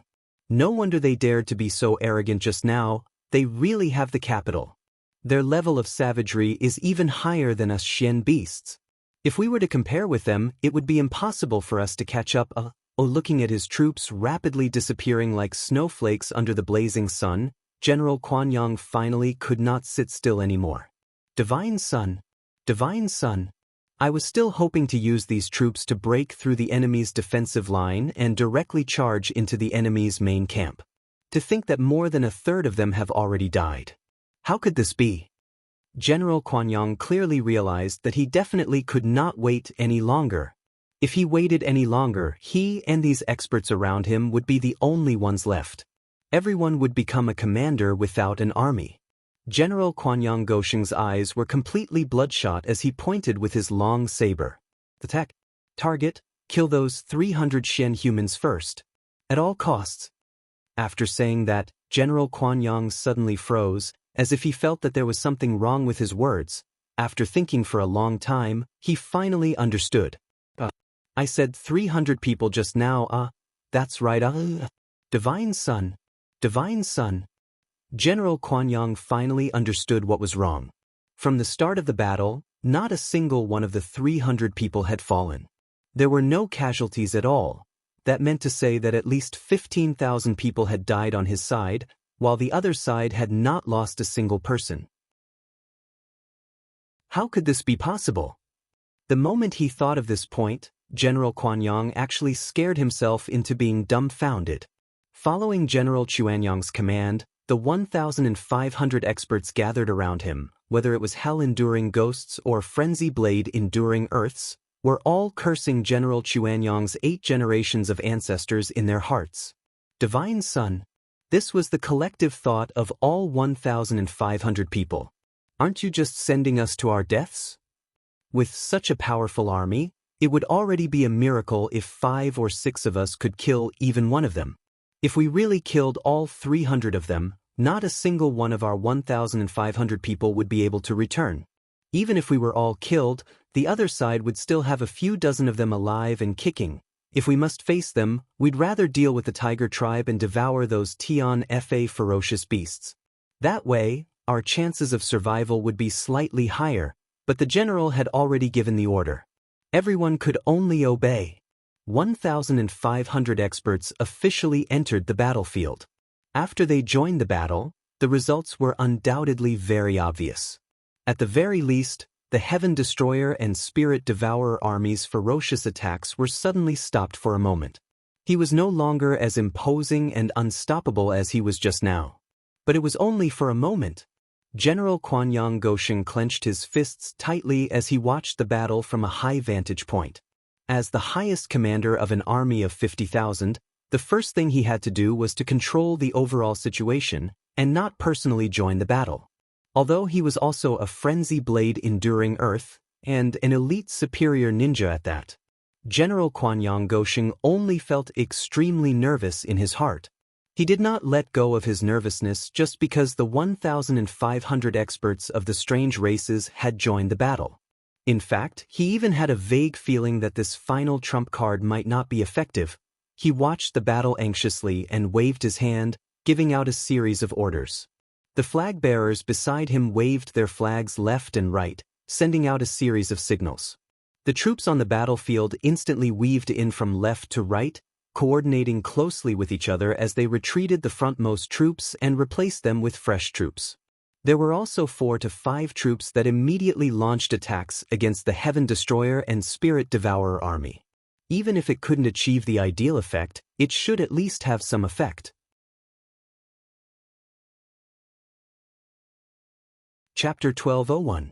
And in the dark of the night, this black figure also looked like a strange race with 2 conjoined bodies. So, in the rear of this strange race army, no one noticed it. Moreover, everyone's attention was already fixed on the battle ahead. Their eyes were wide open, not even daring to breathe loudly. All of them felt their palms turn cold and wet with cold sweat. Who would be stupid enough to pay attention to what was happening in their own army camp? So, this black figure seemed to be moving very slowly under the cover of the rocks, trees, and countless bodies. But if one looked closely, they would realize that his speed was actually very fast. One moment, he was still next to a strange race person, and the next moment, he was already several dozen zhang away from that person. That black figure was getting closer and closer to the small hill where Quanyang Gosheng was. General Quanyang was still concentrating on watching the development of the situation on the battlefield from afar. carefully analyzing what kind of adjustments should he make to completely restrain the enemy's attack, so as to completely kill them. This kind of thinking, if he had not personally led his troops to fight against such a terrifying team that directly defied common sense, if he knew that someone was using 50,000 men to fight against a small team of 300, and still had to worry about how to restrain the enemy's attack, he would definitely laugh his head off, thinking that the commander of this team was an idiot. But now, all he could feel was helplessness, a heartfelt helplessness. He couldn't help but turn back to look at the dark rear behind him. After Sasho Kitajima was sure that the enemy would not fall for it, he had already silently returned to the rear.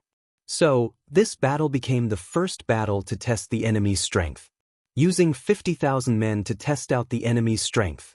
If they succeeded in this battle, it would naturally be a happy ending. Even if they failed, they would be able to see the enemy's overall strength and fighting strength. And most importantly, all the strange races were very confident that even if they could not successfully break through the enemy's defense line, their own troops would not suffer too many casualties. At least they would not be like that fool Shangchuanpoku, who lost almost 200,000 men in less than 6 hours of battle. This time, it was an organized and disciplined army with extremely strict military discipline. It was definitely not that motley crew from the previous time. This was something that General Kwanyang Gosheng firmly believed and was filled with confidence before this. But now, the cruel reality had completely shattered his fantasy. No exaggeration. The battle was not over yet, but the number of casualties was already too exaggerated. It had already reached an unbearable level. Then, when he turned back, General Kwanyang felt a sharp pain in his heart. He saw with his own eyes that the dozens of Frenzy Blade Enduring Earths had all vanished into thin air after activating the most mysterious and lethal stealth technique of the alien race. In the direction where they disappeared, there were more than 100 people fiercely attacking under the leadership of a white-clothed man whose entire body was as white as snow. General Kwanyang was filled with boundless anticipation, hoping that these dozens of Frenzy Blade Enduring Earths would succeed in one fell swoop and take down all these people. If that was the case, they could basically declare the annihilation of this army. However, in the blink of an eye, they saw from afar that the leader of the group in white seemed to have a sinister smile on his face. That's right, it was a sinister smile. Suddenly, he let out an earth-shattering roar, "It's almost time." Kill. What did he mean by "it's about time to kill"? Just as General Kwanyang was pondering over this question, he saw a scene that made his heart tremble. This was the answer. Those 100 over-detestable executioners suddenly flung out the broken long blades in their hands at the same time.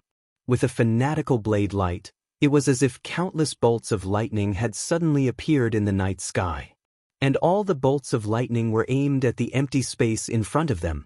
These blades were split into 3 waves, covering a radius of 500 zhang in front of them, turning this area into a land of death. A series of heart-wrenching screams suddenly rang out from the empty space. The 30 to 40 hell-enduring ghosts and 20 to 30 frenzy blade enduring earths that had just charged forward let out the shrill cries of death at the same time. Their bodies suddenly appeared in the empty space, each of them with over 10 penetrating wounds on their bodies. Many of them were directly cut into 7 or 8 pieces, falling to the ground like broken gunny sacks. It was as neat as dumplings being dropped into a pot. Divine Sun! General Kwanyang Gosheng suddenly grabbed his hair, using so much strength that he almost pulled his scalp off. His eyes were filled with pain and disbelief. What was going on? How did they discover the exact location of the Frenzy Blade Enduring Earths? To actually be able to launch such a targeted counterattack? This was something that should not have happened, but it had actually happened right in front of General Kwanyang. How could he have known that the 2 leaders of the Heaven Destroyer and Spirit Devourer were 2 Saint Venerables? Especially Feng Wanyun. No matter what the situation was, he would always maintain his absolute calm. In the midst of a huge battle, he was still very observant and alert. Under his hands, 7 to 8 hell-enduring ghosts and Frenzy Blade Enduring Earths had already died. And Feng Wanyun had already calculated the characteristics of the strange race's invisibility from the time they set off, to the time they were hidden, and from the time they were hidden to the time they arrived at the enemy's side. He had already calculated it to be about 80 to 90% accurate. He had long noticed the group of experts under the strange race's general. And he had also deduced that at the crucial moment, these people would definitely make a move and turn the tide of the battle. Feng Wanyun had finally waited for it. So when these people stood up and rushed over, he had already realized that a huge gift was about to land in his pocket. So at that time, he had already instructed everyone to make the preparations. The moment the order was given, they had indeed reaped an unprecedented harvest. All the invisible enemies were completely annihilated in a single exchange. This was indeed a battle with the lowest price they had to pay. But General Kuan-Yang did not know about this. Seeing so many experts being annihilated in a single exchange, and not even a single hair on the enemy's body, General Kuan-Yang felt that he was about to break down. So General Kuan-Yang immediately broke down. It wasn't that General Kuan-Yang was weak, but someone had helped him.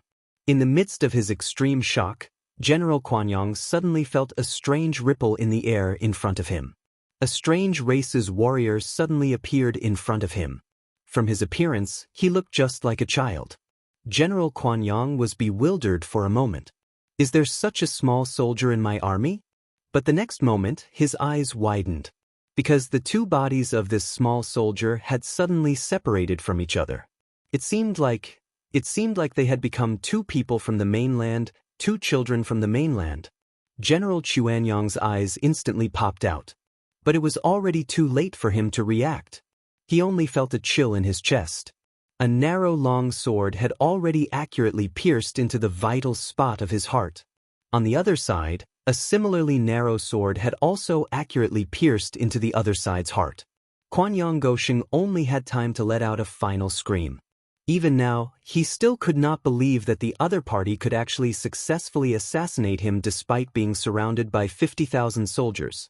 The next moment, the two swords were pulled out from his body at the same time.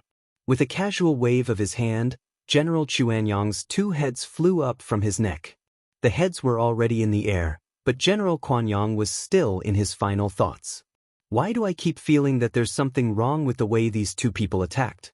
Just as his consciousness was about to fade away, General Kuan-Yang suddenly felt a sense of relief. Because he finally realized what was wrong. Because these two assassins did not use their right hands to kill him. All the attacks had come from their left hands from the start. One fatal blow. One fatal blow.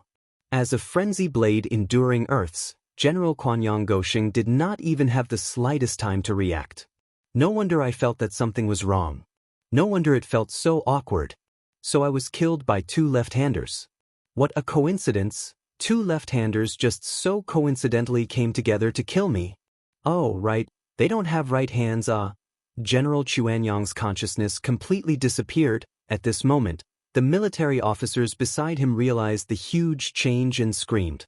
But they only felt a chill in their throats, and no longer had any thoughts. These two kids, who looked to be at most 13 or 14 years old, still had a cold expression on their faces after they succeeded. Their eyes did not even move as they slaughtered the 17 to 18 military officers and their personal guards on the slope like they were cutting vegetables. Then, the two of them, one to the left and one to the right, flashed past like lightning, killing the 12 flag bearers and the 12 bugle bearers at the same time.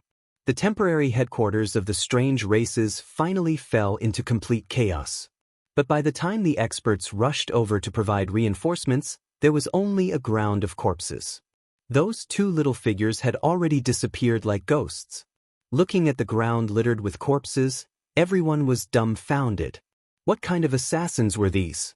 Surrounded by 50,000 soldiers, on this battlefield filled with battle cries, they calmly killed the commander of the army, and even wiped out all the generals in the command center.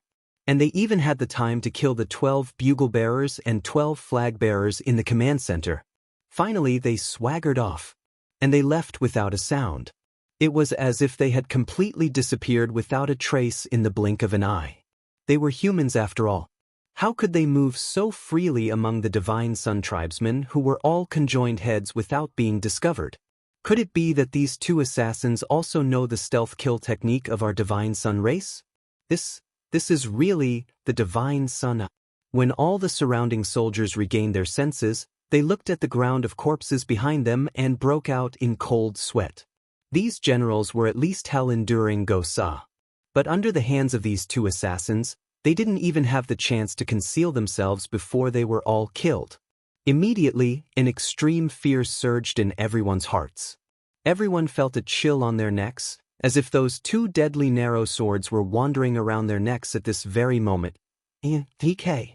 These two super assassins personally groomed by Jun Moxie, in this battle, under the encirclement of thousands of soldiers, revealed their unparalleled sharpness for the first time. No one knew that this battle was also the battle of the virginity of these two young assassins. This was the first true assassination. A battle that chilled the enemy's courage, a battle that shocked even the gods and ghosts. Recommending my good friend Poison Chrysanthemum urban novel, The Strongest Teacher. This is a poisonous chrysanthemum. Actually I'm a pure and innocent person. I didn't know what chrysanthemums meant and didn't know that chrysanthemums could be poisonous. I don't know what I smeared on them or ate them. Chapter 1202. The assassins from the evil Monarch manor that appeared behind the outsiders were not just these two kids. Two people who could definitely be ranked in the top 3 of the strongest assassins in the world were also here. These two assassins were naturally Bailey Luo Yun and Lung Ao. Among the combat forces belonging to the evil Monarch manor, other than Solitary Eagle and Feng Wan Yun, these two had the most stable foundations and the highest talent. Their level of hard work was also not inferior to any other members of the evil Monarch manor. Naturally, their achievements could be imagined. And because of this sudden battle, with the help of the elixirs given by Jun Moxie, they had successfully climbed to the level of a 3rd-level Saint Venerable. With such strength to carry out an assassination, apart from a very limited number of people, no one in the world could escape from any one of them. Even with the cultivation of the dead Xia Chong Tian, a peak expert who had reached the Saint Monarch realm, if he was ambushed by the two of them at the same time, the chances of him surviving would not be more than 50%. The reason why the two of them came here was because they were more worried about the two kids' actions this time. They were waiting in the dark, prepared to forcefully charge in and rescue the two kids the moment things went wrong. After all, the target this time was the commander of the outsiders' side. They would definitely not be easy to deal with. But the process and result of this mission caused these two top assassins to widen their eyes and mouths.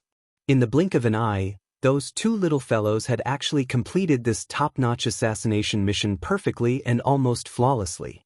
Not only had they completed it perfectly, they had even exceeded their expectations. They had directly wiped out the enemy's rear headquarters in this battle. After that, they had even disappeared without a trace in the shortest amount of time, not leaving any traces behind. This was enough to make any brilliant assassin in the world sigh in admiration. After sighing in admiration, Bailey Luo Yun's eyes shot out a look of shock. He turned and asked Lung Ao, "Did you see clearly where the two of them are hiding now?" Lung Ao shook his head gloomily. "I really didn't see clearly. With these two kids' current achievements, they definitely have the ability to protect themselves. This is an indisputable fact. There is no need to doubt it." Bailey Luo Yun also nodded and said, "Even we can't detect all of their tracks. I believe that there are existences in this world that can detect their tracks.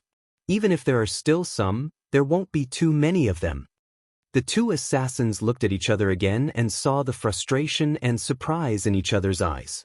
Compared to Tian Can and DK, the two of them could be said to be the ancestors of assassins. Yet they had not discovered where the two of them had gone. This was simply inconceivable. The two assassins sighed helplessly and quietly disappeared into the night, or perhaps it wouldn't be long before there would be some changes in the top 3 rankings of the world's strongest assassins. The commander had been killed. After receiving this bad news, The 50,000-strong army of the strange races immediately fell into a terrible situation without a leader. It was at this moment that the glorious effect of decapitation in the era of cold weapons was displayed.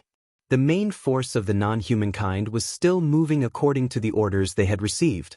After fighting like this for quite a while, many military officers turned back from time to time, feeling even more puzzled. The battle situation was clearly disadvantageous, so why didn't Lord Kuan-Yang give the order to change the formation? But at most, they could only mutter in their hearts. They didn't dare to put their thoughts into action, because the battlefield was a whole. If one of the troops hastily adopted a new tactic and the other troops didn't know about it, the result would be that they couldn't cooperate with each other. It would definitely cause more chaos, and their own people could mess up their own formation, and among the non-human kind, the division of ranks was even stricter. The stronger ones could casually kill the weaker ones who didn't obey them. Even if there was a mistake in the orders given by the higher-ups, the subordinates still had to carry it out loyally. If they disobeyed, even if they won, it would be a huge mistake, and they would easily attract the killing intent of the higher-ups. On the other hand, even if they lost the battle, the responsibility would only be on the higher-ups. So, although they recognized the awkward situation before them, they could only defend the situation and try their best to hold on, hoping that they could last until the moment when their enemies were completely exhausted. But they were destined to be disappointed.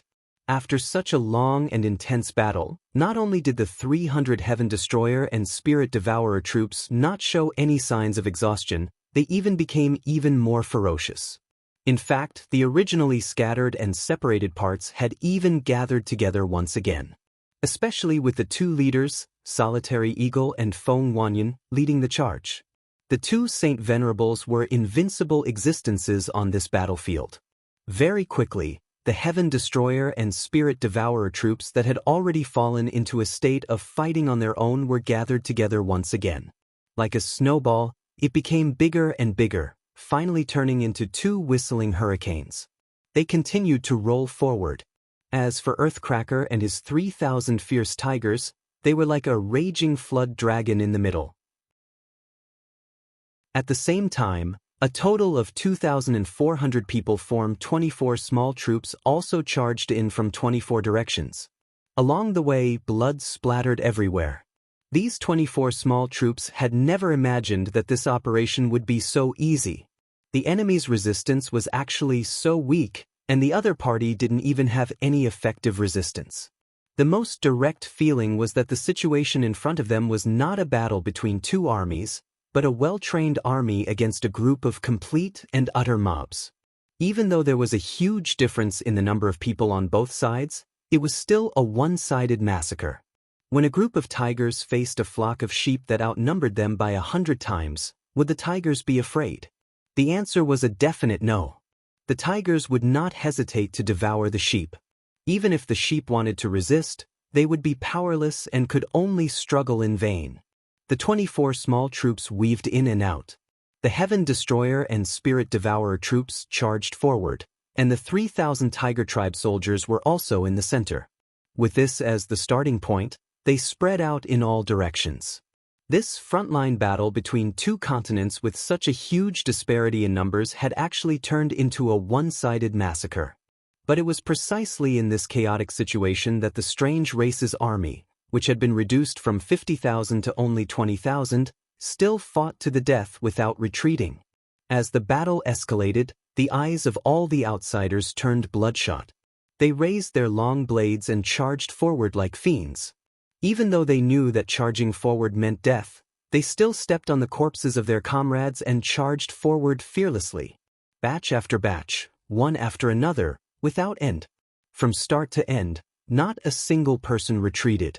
In the dark skies of the north, Jun Moxie's expression grew lenglang as he stood in the air, watching the battle with his hands behind his back. Although the night was long, it was still gradually passing by amidst the flashes of blades and shadows of swords, blood, moonlight, and stars. Jun Moxie's white robes fluttered gently in the air, his hair fluttering in the wind. His two sharp eyes seemed to pierce through the layers of darkness, taking in the entire battle situation. At this moment, the entire situation of this frontline battle was already within their grasp. The only thing they had to worry about now was the strange race's final wave of desperate counterattacks.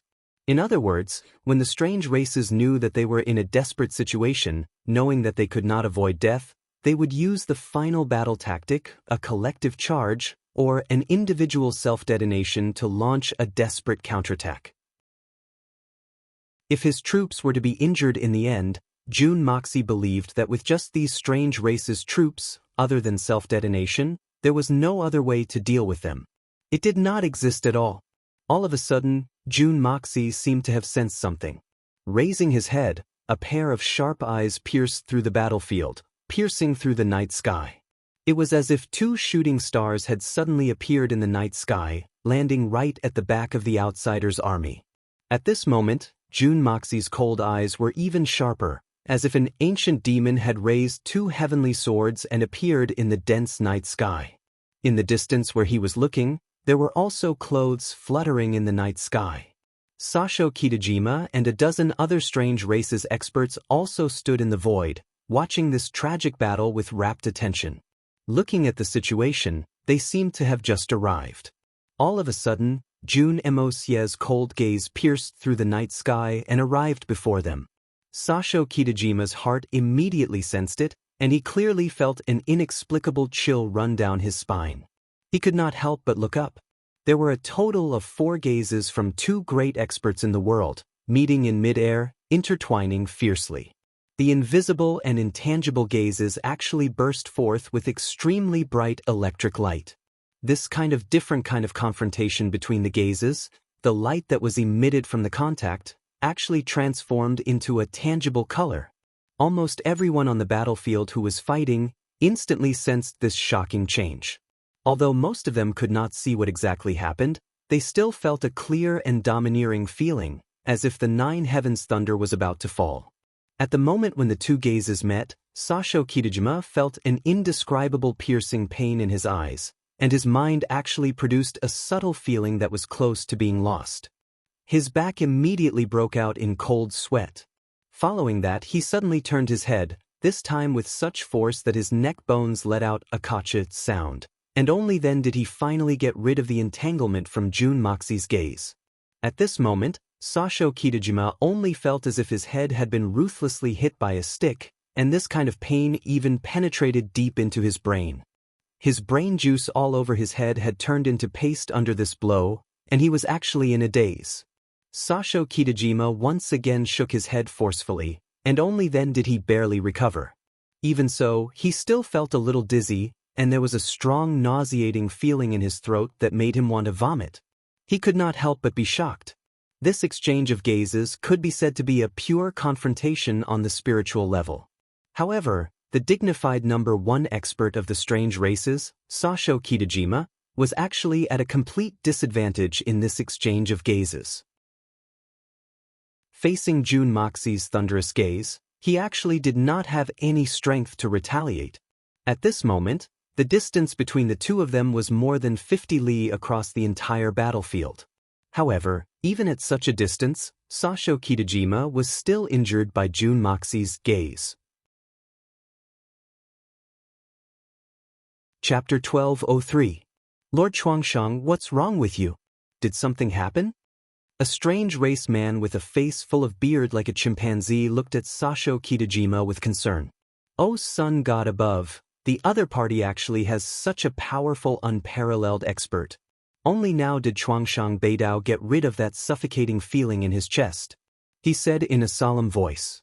Unparalleled expert? Are you referring to the level of that old fellow Guhan? Even if the other party is an expert, he can't be stronger than Lord Chuangshang, right? Even the number 1 expert of the Xian continent, Guhan, may not be a match for Lord Chuangshang, right? That person asked curiously with a hint of ridicule. The person who spoke was surnamed Gao Qiao, and his name was Gao Qiao Tuku. He was a level 3 Saint Venerable expert and a level 2 Supremacy Enduring Heavens. He was just 1 step away from becoming a level 4 Saint Venerable. This person had always regarded Sasho Kitajima as his idol. In his heart, Sasho Kitajima was an invincible existence. So when he asked this question, his accent was also very relaxed. Number 1 expert? Gu Han is no longer the number 1 expert of the Xian continent. At least, Gu Han is not a match for that person just now, because I am also not a match for him. When Sasho Kitajima said this, both sides of his face were as black as charcoal. Ah, Nanny! Gao Xiaotuku was completely dumbfounded. His mouth widened like a shocked hippopotamus. As for this scream, it came from his female body. But the voice was also like a broken gong, without any sense of beauty. Nanny was the same as Bagu. They were both the language of the strange races. The former meant what, while the latter meant idiot or bastard. It was probably the most commonly used curse word of the strange races. There's actually such a person in this world? Then where is he? The other 10 people also asked in shock. Even the number 1 expert of the strange races, Sasho Kitajima, had to admit that he was no match for him. It could be seen that this person's strength had obviously reached an unimaginable level. That person is in the direction I was looking at just now, about 50 li away. Just now, I met his gaze. Sasho Kitajima's expression was unusually grave. Even now, he still did not dare to look in that direction. That piercing pain had left a deep impression on him, as if his very soul had been injured. This result had caused him to completely lose the will to fight. But Sasho Kitajima could still clearly feel that, while that person was fighting, Sasho Kitajima could clearly sense that he was still standing proudly on the same spot. Even though there was such a great distance, he was looking at him with a feeling of disdain. His gaze was cold, sharp and awe-inspiring. The moment they heard Chuangshang Beidao's explanation, they all focused their vision and looked in the direction that Chuangshang Beidao had been looking at earlier. Sasho Kitajima was shocked. If even he was no match for that person, if the others were to engage in a mental battle with him, the consequences would be dire. Hearing this, more than a dozen people immediately came to a realization and immediately turned their heads. Everyone felt that in their eyes, they seemed to have seen a vague white figure, aloof, standing in the wind. However, Takahashi Tuku turned his head a little too late. This was because he was somewhat stunned and had to get a clear look. He wanted to see clearly what the person who had just defeated his idol looked like. It seemed that he had just seen a white figure floating in the night sky and was about to focus his gaze on the other party's face. At this moment, Sasho Kitajima's warning had arrived. Just as Takahashi Tuku was about to turn his head and retreat, he saw that the other party seemed to have noticed his peeping and shifted his gaze slightly. It was just a casual shift, but his extremely sharp gaze had already met Gao Xiaotuku's eyes in that instant. There was no chance to dodge. Just like that, a powerful mental strength that was almost tangible shot out like a bolt of lightning from a distance of more than 50 kilometers. Suddenly, Gao Xiaotuku felt an inexplicable trance in his mind. In that casual glance of the other party, he seemed to have seen an endless killing intent, all turning into streams of icy cold currents that surged into his mind without stopping. There was an indescribable pain, and in that instant, illusions appeared before his eyes. He seemed to have seen another world in his mind. Countless skeletons that piled up like a mountain suddenly appeared in front of him. Countless skulls were all grinning hideously at him. Many eerie white skeletons and pale white bony arms stretched towards him. Their target was his throat, as if they wanted to strangle him to death. Takahashi Tuku could even feel that cold touch. It was like a sea of blood, churning and churning. In the sea of blood, there were countless, innumerable and extremely cruel, hideous human faces surging out of the sea of blood. Drops of dark red blood splattered as they flew towards him with extremely sharp cries. Takahashi Tuku could no longer suppress the fear in his heart. He let out an inhuman shriek. His entire body trembled violently and his eyes stared blankly. He no longer had the demeanor of a saint venerable, a second-grade supremacy enduring heavens, or one of the top experts of the foreign races. His body swayed and he fell straight down from the sky. Sasho Kitajima reacted the fastest. With a wave of his hand, he had already caught Takahashi Tuku's body in his hands. He asked gravely, "What did you see? Why are you so panic-stricken?" Blood. It's all blood. There are also endless white bones. They want to kill me. Gao Xiao Tuku's body trembled. His eyes were empty and his tone was filled with fear. His hands clawed at the air in vain, as though he was still resisting something in that empty world. The dozen or so top experts of the foreign races looked at his empty eyes, which seemed to be able to connect to another world. They could not help but shiver in unison. Takahashi Tuku was not a useless person. He was one of the top experts of the foreign races, and he had the strength of a true third-grade supremacy. This was a third-grade supremacy enduring heavens. A peak second-grade supremacy enduring heavens. Such an expert was actually scared to such a state by just one look from the other party. Then, just how terrifying was this person? Chuangshang Beidao decisively slapped his palm on Gao Xiao Tuku's head. Then he channeled a stream of extremely pure mental energy into Gao Xiao Tuku's head. Like a clear stream of spring water, Gao Xiao Tuku's mind jolted and he finally woke up. But all four of Takahashi Tuku's eyes darted around at the same time. He refused to look at Jun Moxie again no matter what. It was just one look, and this supremacy enduring heavens was already scared out of his wits. What kind of power was this? This person's strength is unfathomable. I'm afraid he's already beyond the scope of what we can deal with alone. Sasho Kitajima looked worriedly at that free and easy white figure in the distance. He sighed softly, his voice filled with infinite disappointment. When he went to see his old rival Gu Han a few days ago, Sasho Kitajima's heart could be said to be at ease. Because in his perception, there was no longer anyone in the continent who could be his match. Because his only rival back then, Gu Han's strength had regressed instead of increasing. His current cultivation level was at least 1.5 levels lower than his own. Even the strength of the number one person in Xian continent was no longer a threat. How could the Xian continent resist? The outcome of this battle was already decided. The Divine Sun race had already firmly grasped victory in their hands. On the continent's side, there was still a leader from the Tian Fa forest. That peerlessly beautiful female expert was also extremely strong. She had already reached the Saint Monarch realm, but her strength was still slightly below Gu Han's. In the short term, she would not be able to contend with him.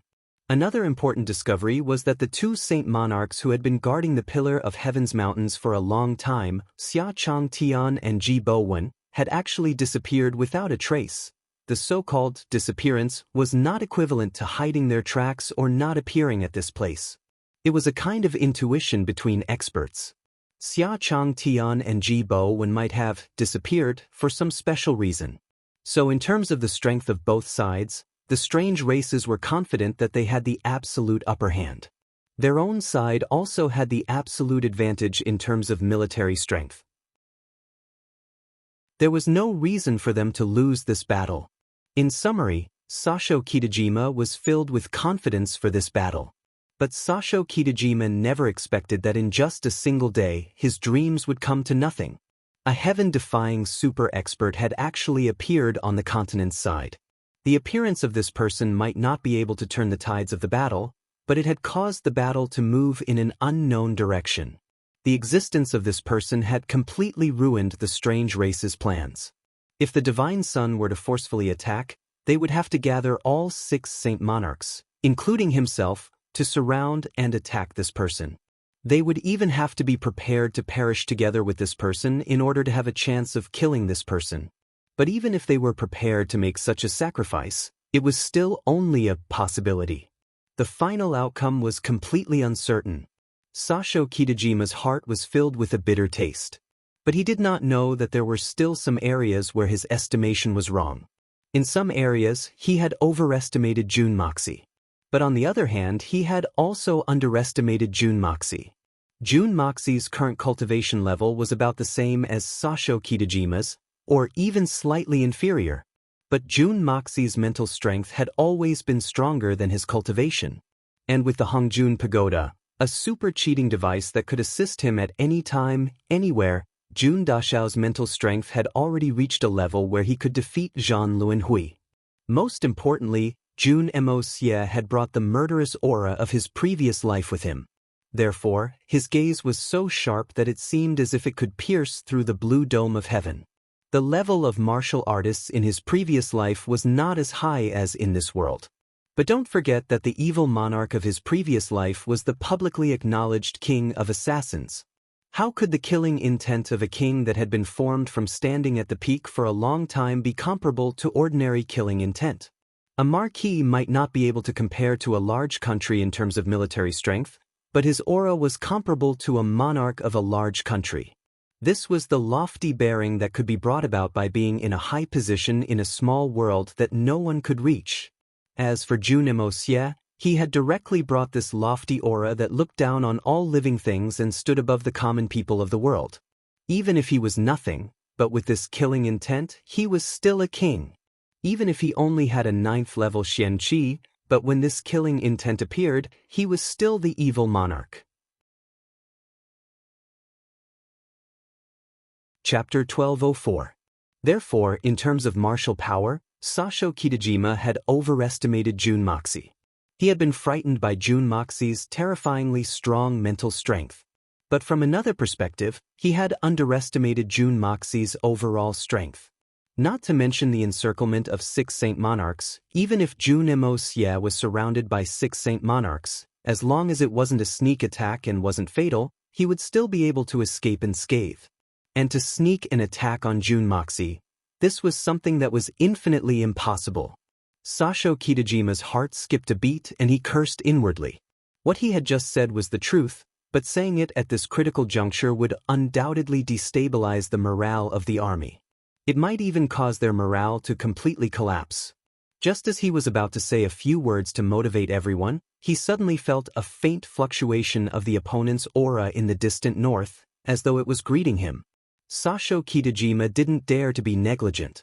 He cautiously concentrated his martial power in his eyes and circulated his martial power to completely seal his heart. He used all his strength to stabilize his divine sense before he slowly turned his head to look over. He saw a white figure floating in the night sky with his hands behind his back. He was like a proud white cloud as he slowly moved forward for a few miles. At this moment, Sasho Kitajima had a very dejected feeling. It was obvious that the opponent didn't take him seriously. Or rather, it should be said that the opponent didn't take this world seriously at all. Even if it was just a white cloud, it was still a white cloud that lingered at the peak of the 9 heavens. It couldn't be compared to the white clouds that could be seen by all living beings when they raised their heads. This clear aura, this graceful temperament, this transcendent aura, this astonishing aura was absolutely above the common people, proud and aloof, high and mighty, incomparable. At this moment, Sasho Kitajima actually had a feeling that he could be completely subdued by the opponent at any time. His eyes were still cold, ghastly, sharp, and filled with killing intent as he looked down upon the world. However, Sasho Kitajima clearly felt that his opponent didn't want to fight him, at least not right now. Because this time, there was a trace of heartfelt contempt in the other party's eyes. This kind of gaze only contained one simple and clear meaning: you are not worthy to be my enemy. For some reason, Sasho Kitajima actually agreed with her gaze. With his current strength, perhaps he really did not have the qualifications to become enemies with the other party. The strange races were undoubtedly a very perverse race, but they were very clear about reality. Once they confirmed that the opponent was strong and could not be resisted, they would submit to the strong. This was because of the servile nature in their bones. Even the strongest of the strange races, Sasho Kitajima was no exception. It was just that in the past, there was no one who could make him submit. But now there was. Because Jun Moxie had appeared. Just as Sasho Kitajima was fully prepared and looking from afar, he saw the white-robed person smiling slightly. That smile was filled with disdain, and the corners of his mouth curled slightly. Then, he raised his right hand and gave himself a thumbs up. Sasho Kitajima could not help but feel confused. According to the Xian continent, a thumbs up should be a sign of praise.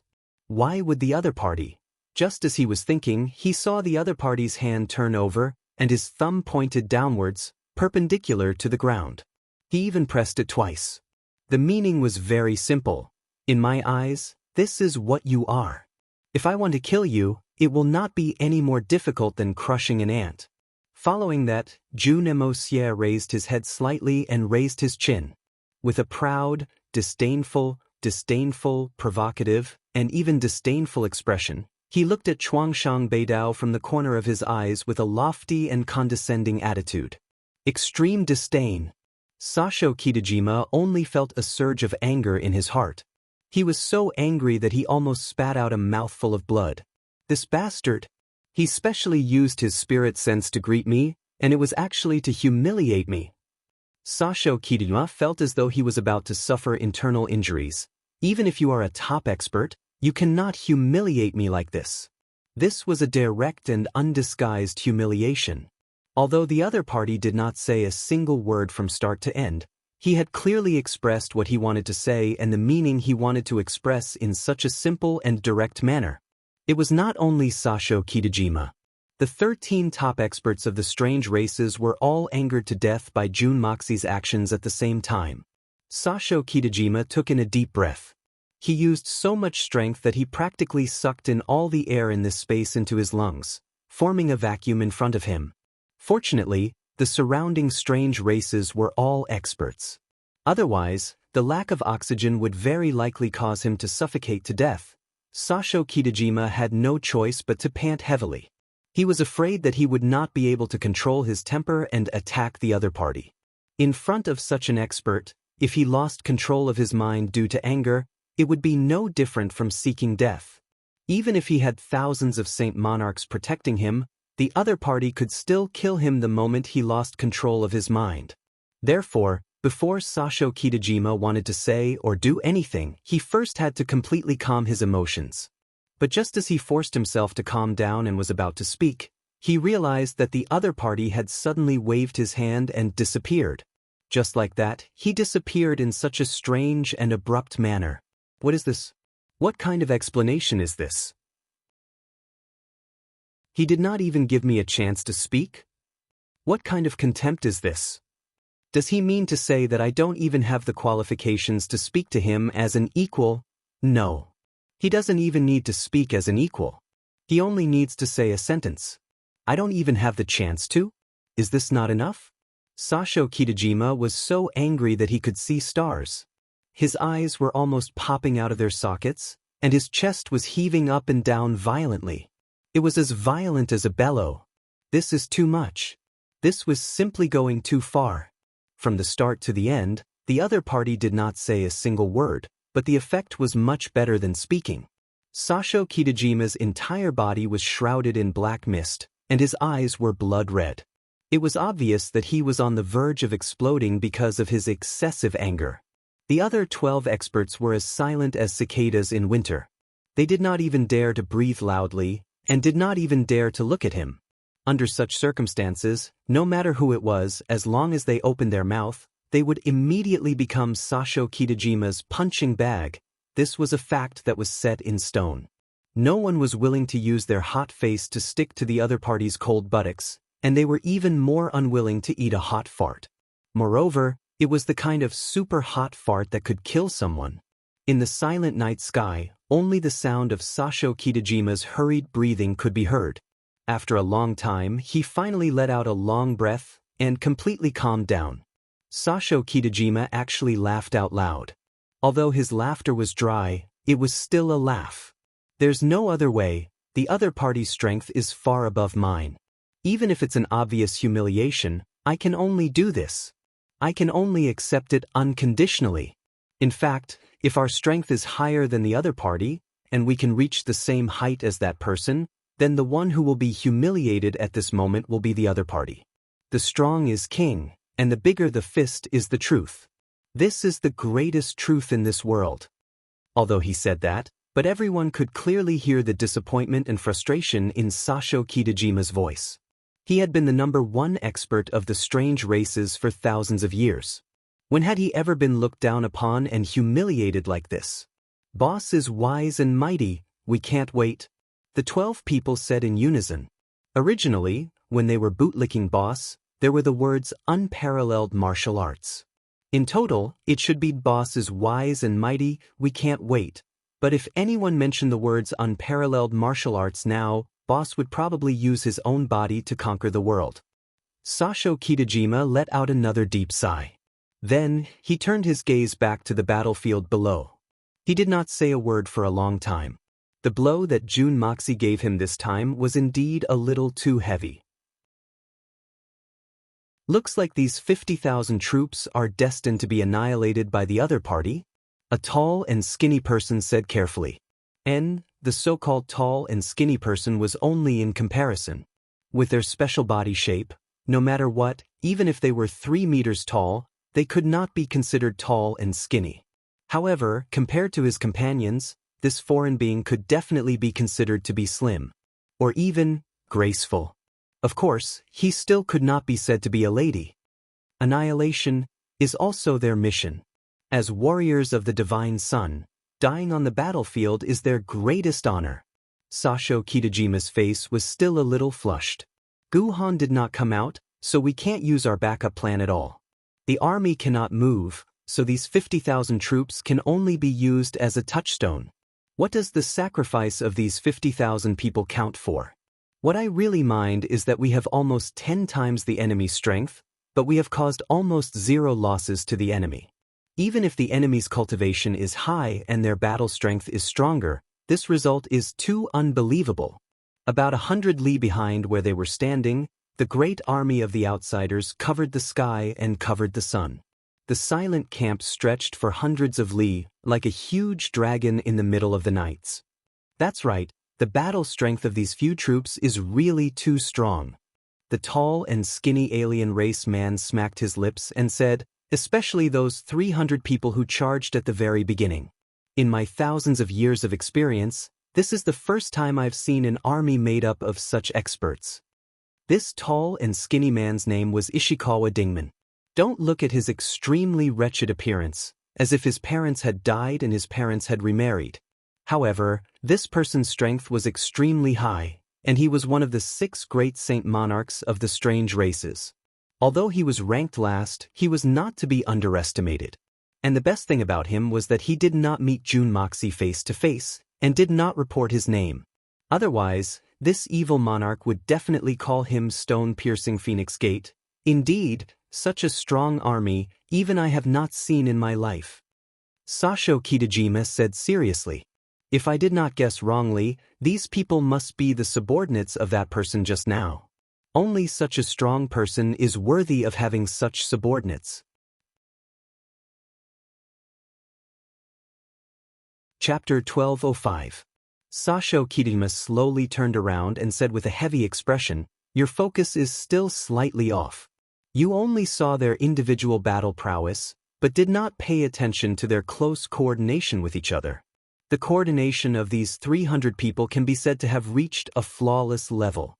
No matter how the formation is messed up, as long as any 2 of them are able to work together, they will be able to display a shocking battle prowess that is more than double the combined strength of 2 people.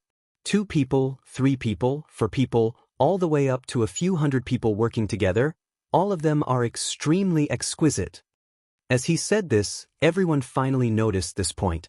The more they looked, the heavier their expressions became. All attacks aimed at them will be cleverly diverted by their comrades. Even fatal injuries will be reduced to light injuries by them. Once an injured person appears, that person will immediately be in the coordination of at least 6 people. Furthermore, the injured person will become the target of the other teammates' close protection. But the battle prowess of these 7 people did not weaken in the slightest. Sasho Kitajima thought for a moment and said, "Just now, 2 frenzy blade enduring earths self-destructed one after another. If it was a battle between our own races, it would probably be enough to heavily injure the enduring heavens. But the other party actually gathered the strength of 6 people in an instant and neutralized the self-destruction attack. In the face of such a suicidal attack, in the end, it only caused light injuries, and it was shared among the 6 of them. Such exquisite coordination, if I did not see it with my own eyes, how could I believe it? Isn't this something inconceivable?" "That's right, this matter is extremely strange." The other 12 people nodded their heads in unison. Just now, the crowd had only noticed that these 300 people had astonishing cultivation, cruel combat strength, decisive killing, and vicious attacks, but they did not pay attention to the tacit understanding and exquisite cooperation between them. But now that they had taken a closer look, everyone's expression changed. The coordination between the other party's members had reached a terrifying level of precision. The tacit understanding between each other had also reached a frightening level. Their acute sense of impending danger was even more amazing. Facing such an army, even if two saints charged in at the same time, if they don't use the most extreme methods at the first moment and only fight with their own strength, even if they can cause some casualties, they are destined to have no hope of coming out alive. Sasho Kitajima looked carefully and said with a heavy expression, "So you have to be careful. Even if you are a Saint Monarch expert, if you encounter this army alone, it is best to turn around and flee immediately. Otherwise, you will lose your life in vain. If we lose the chance to spread far and wide, we must use the most extreme method in the shortest time possible. Otherwise, we will lose even the chance to use our final trump card." The hearts of the other 12 people shuddered. They had already imagined this troop to be very terrifying, but no one had expected this small troop of 300 people to be so terrifying. A group of profound practitioners with the cultivation of the Holy Emperor could actually kill a holy monarch by working together? If this had been said before, everyone would have thought that it was nonsense. But now, everyone had no choice but to believe it. They didn't dare to doubt it. The battle was still ongoing. Although Jun Moxi's figure had disappeared, he didn't actually go far. He had only changed to invisibility. Observing the slaughter of the Heaven Destroyer and Spirit Devourer troops from the sky, he resisted the urge to make a move several times. Because he knew that the other 13 experts were also watching the battle. It was just that in the battle below, both sides had a tacit understanding to not interfere. But if he made the first move, then the other 13 would definitely rush up together. Together with the blood of Yellow Flame, he could at most hold back 3. But the remaining 10 would definitely cause great damage to the Heaven Destroyer and Spirit Devourer troops. So Jun Moxi couldn't make a move. If he didn't make a move, Sasho Kitajima and the rest naturally wouldn't make a move either. This battle was originally a battle to test each other out. The true contest would be in the future, not now. So it could only be done by the troops below. But the thing that truly made Jun Emosia feel at ease was the fact that his troops had already gained the upper hand. The enemy's frenzied attacks had caused very little damage. Especially since the majority of the enemy's experts were concentrated on the Heaven Destroyer and Spirit Devourer troops. This unknowingly lessened the pressure on Tiger King and his 24 troops, making it easier for them to kill. At this point, there were already 7 to 8 troops that had gathered at the central area. Then, they followed Tiger King's troops to kill the enemies in all directions. Originally, Mei Shuiyan's plan was to immediately return after breaking through. But now that the battle had reached such a stage, it had already changed from a large-scale strategy to a complete annihilation battle. If they could completely annihilate the enemy without suffering too many losses, that would naturally be the most ideal result.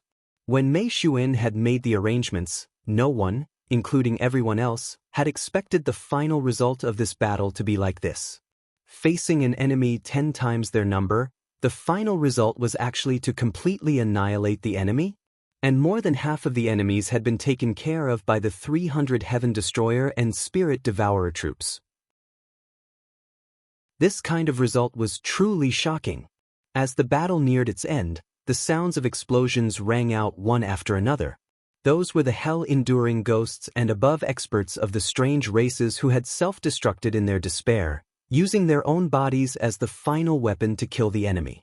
On the battlefield, the number of people still standing gradually decreased, slowly becoming sparse.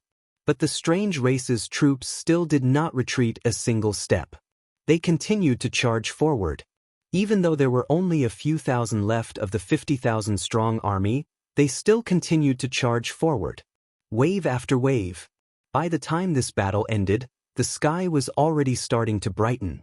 This battle had lasted from midnight all the way until the sky was just beginning to brighten. From afar, flags fluttered in the wind, like the sound of a storm. But the million-strong army of the strange races did not move at all. They could only watch as their 50,000 comrades were slaughtered and turned into numbers calculated by the 13 heavenly ninjas standing in the sky above the battlefield. Tian Fa's side also did not make any further movements. Everyone was waiting for this battle to end. The light of dawn had finally arrived. A gust of morning wind blew across the land. Solitary Eagle and Feng Wan Yun whistled, and the Heaven Destroyer and Spirit Devourer troops gathered in the center. A blood-colored mist floated up from the battlefield within a radius of dozens of miles. It was hazy, and the stench of blood assailed the nostrils. 50,000 strange races, not a single one of them had survived.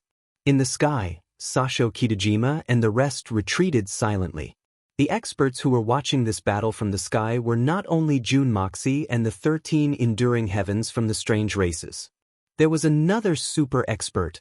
In a higher level of the night, the publicly acknowledged number 1 expert of the continent, the 9 Serenities and 14 Masters, was also hidden in the darkness. His hands were behind his back, and he was also watching this unprecedentedly intense battle. Naturally, he also saw the entire process of the battle between Jun Moxie and Sasho Kitajima. How can this be? How can there be someone with such a shocking rate of improvement? The 9 Serenities and 14 Masters sighed lightly and turned to look at the pillar of Heaven's mountains that had already been reduced to rubble. His eyes shone with a blazing light. The pillar of Heaven's mountains was not only the dividing line between the 2 continents, but also the greatest achievement of the 9 Nether tribe. One had to know that in this world, there was originally no pillar of Heaven's mountains. This highest peak in the world was an absolute barrier erected by the 9 Nether First Young Master with his peerless divine abilities back then. And he had even sealed it with an unparalleled power. This caused the tallest mountain in the continent to stand for a full 10,000 years. If not for the fact that Zhan Kuang had stolen the 9 illusory quicksand out of greed and caused the Pillar of Heaven's mountains to collapse, it could definitely be imagined that this Pillar of Heaven's mountains would continue to stand for generations to come until the end of time. Even if this world was destroyed, as long as the 9 illusory quicksand could continue to operate, the Pillar of Heaven's mountains would still stand. With a flip of his palm, the Pillar of Heaven's mountains fell, stopping the war between the 2 races for a full 10,000 years. Just what kind of peerless ability was it that could create such a miracle? It was said that it was a method that could turn the clouds and rain with one turn of the hand, but even if it was truly able to turn the clouds and rain with one turn of the hand, compared to this legendary divine ability, it was definitely not worth mentioning. Even now, although the Pillar of Heaven's mountains had completely collapsed, the 9 Serenities and 14 Masters could still feel that a mysterious power still existed. This power was mysterious and unfathomable. It was strange and indescribable, yet it was so upright in its bones. It was warm and heavy, yet filled with killing intent. Vast and ethereal, majestic and solemn. The 9 Serenities and 14 Masters could not help but feel a surge of boundless respect in their hearts. The 9 Nether First Young Master was the true pinnacle. He, and the few people before him, also called themselves the 9 Nether First Young Master. But compared to the 9 Nether First Young Master, were they really qualified to use this title? Were they really qualified to be mentioned in the same breath as the number 1 expert in history? Just how could they be considered to have reached the level of the 9 Nether First Young Master? The 9 Serenities and 14 Masters stood alone in the night, not moving at all. His black robes fluttered in the wind, like a devil statue standing in the clouds. It was as if the rubble in front of him was filled with endless temptation, endless yearning, or perhaps the opportunity for him to break through was in this rubble? At this moment, the battle had finally ended. The battle between the Xian continent's allied forces and the strange races had finally come to an end. Feng Wan Yun's sword pierced through the chest of a frenzy blade enduring earth, piercing through his chest and back. The pure Xian Qi from the tornado cloud sword exploded at the same time as the other party's self-destruction. Feng Wan Yun retreated hastily, and when the explosion ended, Feng Wan Yun realized that there was no longer a single enemy in front of him or behind him. Corpses were strewn all over the battlefield, and in some of the lower areas, the accumulated blood had formed a small lake, allowing the corpses to float to the surface. Even with the experiences of Solitary Eagle and Feng Wanyun, this was the first time they had seen such an intense battle. The strange races fought until the very last soldier. No one took a step back, and not a single defeated soldier appeared. Chapter 1206. The strange races were indeed perverted, but their fighting spirit was still commendable. Although they were perverted, they were still perverted. Spirit Devourer Unit, gather. Do a head count. Feng Wanyun's body straightened up, but his face finally revealed a trace of exhaustion. The battle had ended, and the tens of wounds on his body that he had forcefully sealed earlier were now covered in blood. Although they were all superficial wounds, it was still a shocking sight. On the other side, Solitary Eagle also gave out the same order at the same time. Both of them wanted to know the casualties of their brothers. The battle had ended. The Heaven Destroyer unit had lost 3 men, and 79 were heavily injured. The rest, including the leader, Solitary Eagle, were all heavily injured. On the Spirit Devourer unit side, they had also lost 3 men, 1 was on the verge of death, and 68 were heavily injured. The rest were all heavily injured. Against tens of thousands of enemies, he single-handedly killed nearly 100 times the number of enemies, and in the end he only suffered 7 casualties. Such a result was truly glorious. However, Solitary Eagle and Feng Wanyun both felt a heavy and heartfelt pain in their hearts. So what if all 50,000 of their enemies were dead? So what if there were 100,000 of them? They were still not as important as their brothers. Even 100,000 for one person wouldn't be worth it, let alone 7 people. Although the number of casualties was low, the formation that June Moxie had taught them could kill Saint Venerables who were 2 levels higher than them. With such a calculation, one could see how terrifying the casualties were. The 7 deaths were equivalent to as many as 7 Saint Venerables who had died under the enemy's human wave attack. In the chaotic battle, not only were there enemies, there were also their own comrades. They could not just self-destruct without any hesitation. The corpses of the fallen soldiers were all preserved in perfect condition. All of them were snatched back by their comrades and protected behind them. On the other side, Tiger King was also speechless. After this battle ended, the number of dead tiger warriors under him had reached more than 100. In terms of ratio, it was only slightly more than the Heaven Destroyer and Spirit Devourer unit. However, the pain of losing his tribesmen could not be ignored. Everyone, gather up. Solitary Eagle waved his hand. His face was solemn and his eyes were slightly red. However, it was hard to tell that he was covered in blood. Feng Wanyun still held the dying warrior in his arms, continuously channeling his Xian Qi to maintain the last bit of his life force as he sprinted. At this time, they were already far away. Feng Wanyun wanted to save his comrade. This soldier was so weak that he could not even speak. His eyes were filled with anxiety and regret. He had already consumed the Heaven Reversal Pill, but it did not have any effect. He had already consumed the Heaven Reversal Pill, but it did not have any effect. This warrior had been surrounded by 4 Frenzy Blade Enduring Earths, and 2 of them had self-destructed at the same time, which was why he had been so heavily injured. Facing such injuries, even the Heaven Reversing Pill had no effect. Feng Wanyun knew that even the Heaven Reversal Pill couldn't do anything to his severe injuries. It was almost equivalent to sentencing this team member to death. The analogy of 9 deaths and 1 life was no longer suitable. 10 deaths and no life was more appropriate. At this time, if there was anyone who could give him a chance, it was June Moxie. However, just as Feng Wanyun was channeling his pure Xian Qi and running with all his might, he suddenly felt the body of the soldier behind him tremble. A deathly stillness suddenly spread out. Feng Wanyun's body shook and he almost knelt on the ground. It was as if all the energy in his body had been sucked out. Feng Wanyun could clearly feel that his hand that was on his comrade's back could no longer channel any Xian Qi in. A white figure flashed in front of him. June Moxie flew over and appeared in front of him. "How is it?" There's no hope, Feng Wanyun said. Suddenly, he felt something sweet in his throat and spat out a mouthful of blood. The battle had just ended, and Feng Wanyun was already exhausted to the extreme. Just now, he had channeled the remaining Xian Qi in his body into the dying warrior's body at all costs. At this moment, seeing that his comrade had still died, he could not help but feel agitated. His internal and external injuries acted up at the same time, and he could not help but vomit blood. How could this be? Did he consume the heaven reversal pill? No use? Let me see. Jun Nemosia quickly and agilely pulled the soldier from Feng Wanyun's arms into his own arms. The moment he touched the soldier, he sighed.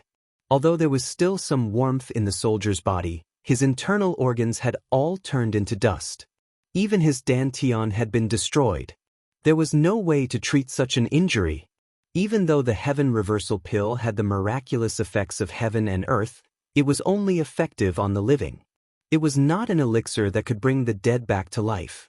Feng Zhuanyun's mouth was foaming with blood as he said sorrowfully, Song Yen, he did not even have time to leave behind any last words. Ever since he was injured, he had been struggling to say something but he could not. Song Yen, brother Song has regrets in his heart. He had only been married for less than a year. Jun Moxie took a deep breath, and 2 rays of golden light shot out from his eyes. He said fiercely, how can our brother die with regrets? As he spoke, Jun Moxie's face had already turned pale gold. It was not just his face. Jun Moxie's entire body suddenly shone with a dazzling golden light. Soul assemble! Jun Moxie shouted. The golden light surrounding his body suddenly expanded, and actually enveloped an area with a radius of 30 feet. Soul assemble! This was an extraordinary ability that a Xian monarch could use after breaking through to the Saint Monarch realm. As long as a person had just died and their body temperature was still there, a Saint Monarch could use this mysterious ability to temporarily retract the soul that had not completely dissipated back into the original body. It could create a temporary final radiance before death and allow the person to say a few last words. If one was lucky, they could even form a spirit seed and retain their memories to reincarnate. But this was only limited to those who had just died. If the time of death was more than 10 breaths, Soul Assemble would be useless. Moreover, every time this Soul Assemble ability was used, it would consume at least half of a Saint Monarch's strength, and it could not be recovered in a short period of time. Therefore, unless it was a close relative or the only survivor with a deep hatred, no one would be willing to use this secret technique. The price was too high. But at this moment, Jun Moxie did not hesitate at all. He could not save the other brothers who had died in time, but this one in front of him, he could not let his soul dissipate before he could even say his last wish. Feng Zhuanyun's eyes widened, and suddenly, an ecstatic expression appeared on his face. He saw with his own eyes that the body of this brother, who had just died, suddenly began to tremble slightly. His face also gradually turned rosy. That was the feeling of life. Sweat appeared on Jun Moxie's forehead. He had undoubtedly used all his strength. But the worst thing was that the dantian of this warrior called Song Yen had been completely destroyed. No matter how strong his divine strength was, it could not be used in this body of his. Jun Moxie wanted to use the strength of a 4th-level Saint Monarch to help him condense a spirit seed, but it was beyond his power.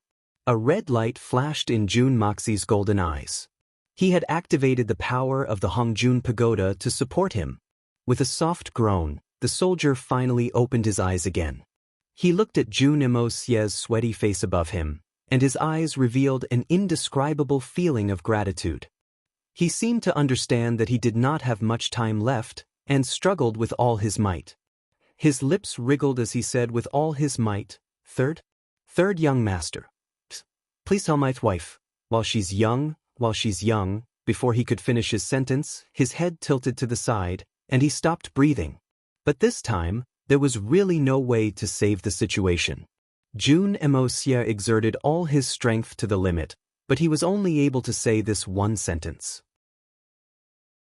From the beginning to the end, he did not say a word of thanks to Jun Moxie. Because between the two of them, there was no need for such words. Although he did not finish his words, Everyone knew what he meant. It was very clear. Let his wife remarry while she is still young. Who would have thought that his final wish would be this? Let his wife remarry. Feng Zhuanyun's originally joyful face turned gloomy again. With a light sigh, he turned his face away.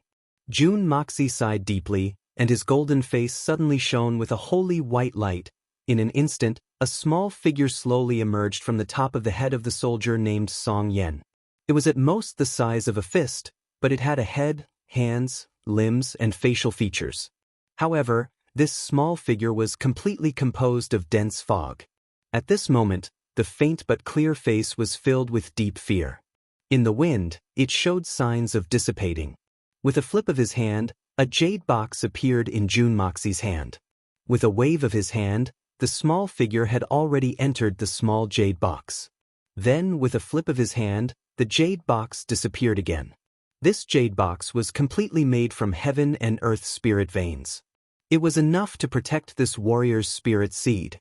If this warrior called Song Yen knew how to make use of the environment and cultivate himself in it, then his achievements in his next life would be limitless.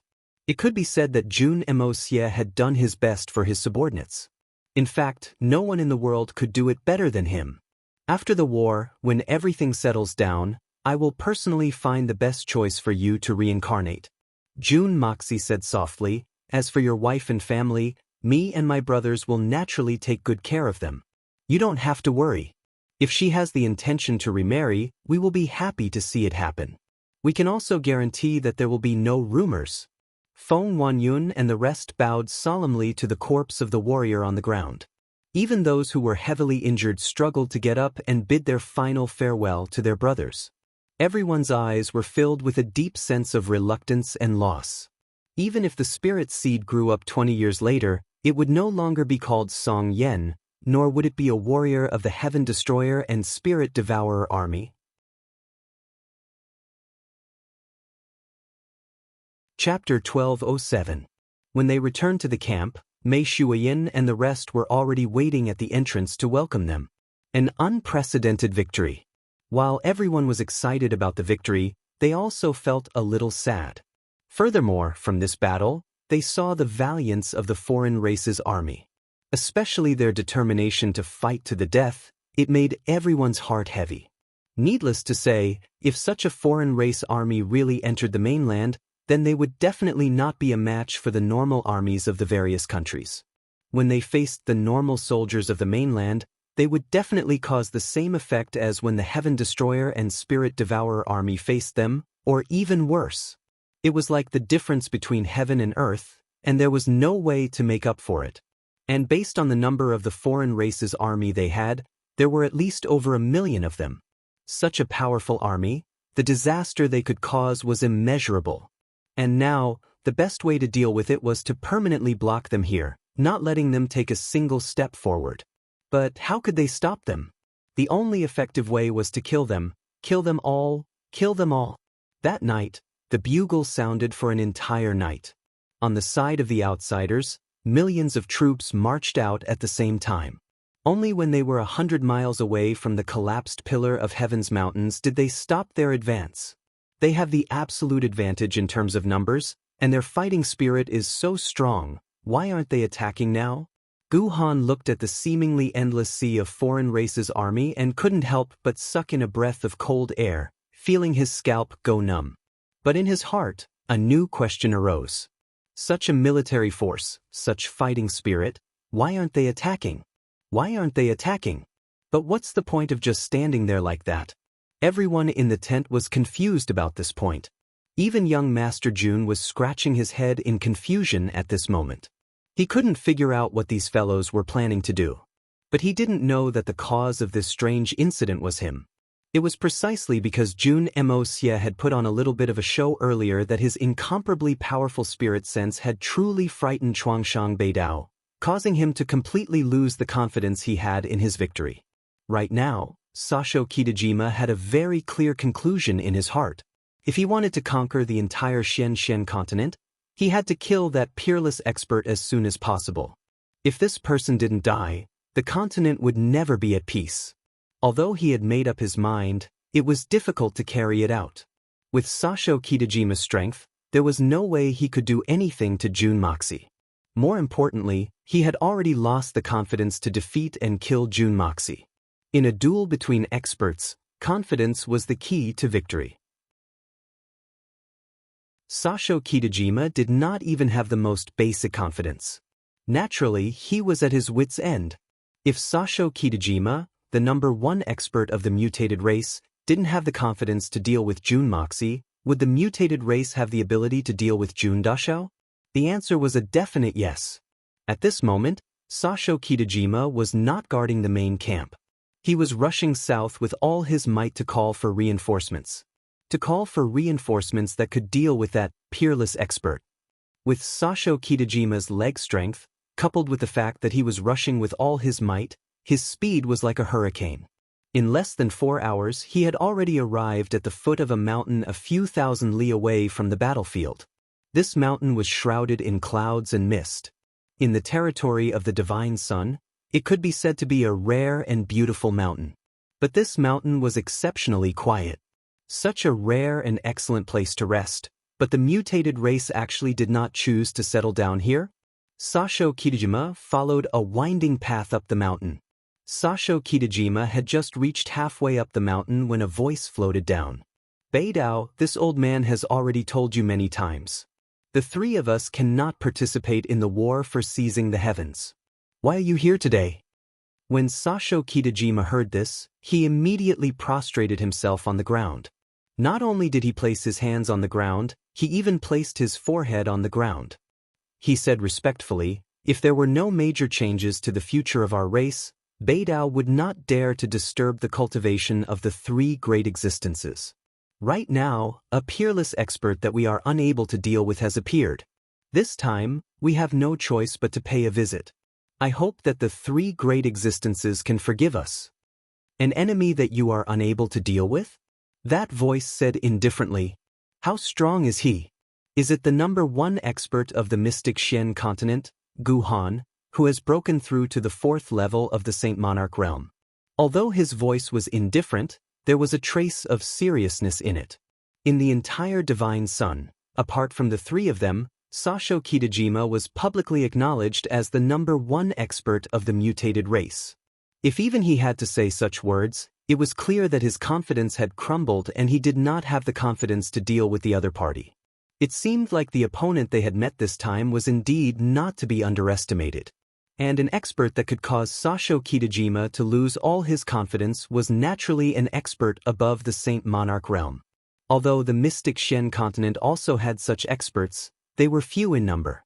There were only the #1 expert of the Holy Lands, Gu Han, and the 2 second-level Saint Monarchs, Xia Changtian and Ji Bowen. Among them, Gu Han was the strongest. If it was said that he had successfully ascended to a higher realm in the past 500 years, it was also reasonable. As for the others apart from the three of them, even if they could ascend to the Saint Monarch realm, they would not be able to threaten a veteran Saint Monarch like Sasho Kitajima. This person is not Gu Han, nor is he Xia Changtian or Ji Bowen.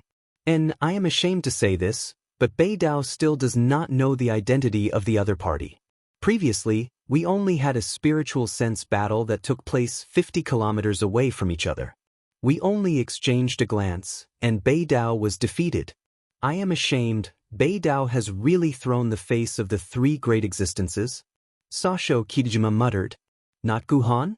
There is actually such an expert in the Xian continent? In that battle of divine sense, you only exchanged a glance with each other? Another voice asked in surprise, and you were separated by a space of 50 miles? And you were defeated? It is indeed not Gu Han. Beidao has met Gu Han before, and for some reason, Gu Han's cultivation did not improve, but instead regressed. Right now, he only has the strength of a 3rd-level Saint Monarch. If we were to fight head-on, Beidao is confident that he would be able to defeat him effortlessly, but, Sasho Kitajima said shamefully, that person's spiritual sense can be said to be at an unimaginable level. With just a glance, Beidao only felt his mind being shaken, and he felt nauseous. He almost lost control of his mind. Takahashi-kun was swept by his gaze, and collapsed on the spot, falling from the void. Just a glance, it was really just a glance. This time, it was 3 voices speaking at the same time. All 3 voices were filled with caution. Separated by a distance of 50 miles, just a glance was enough to cause a Saint Monarch to lose control of his mind, and even nearly cause a Saint Venerable to fall to his death. Such a powerful spiritual sense, even these 3 people felt ashamed of their inferiority. It was truly impressive.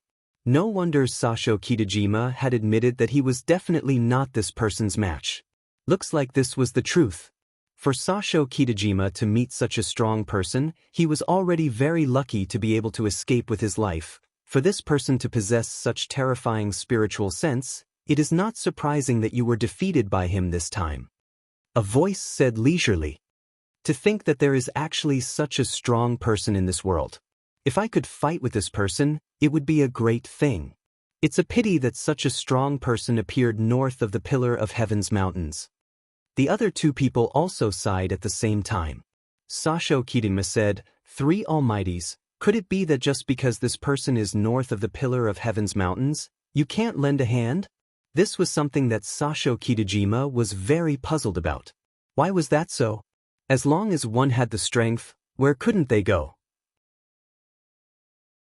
Could it be that the 3 seniors were just going to carry the supreme reputation of the Almighties on their backs, and could only hole up in the Divine Sun's territory and enjoy peace alone?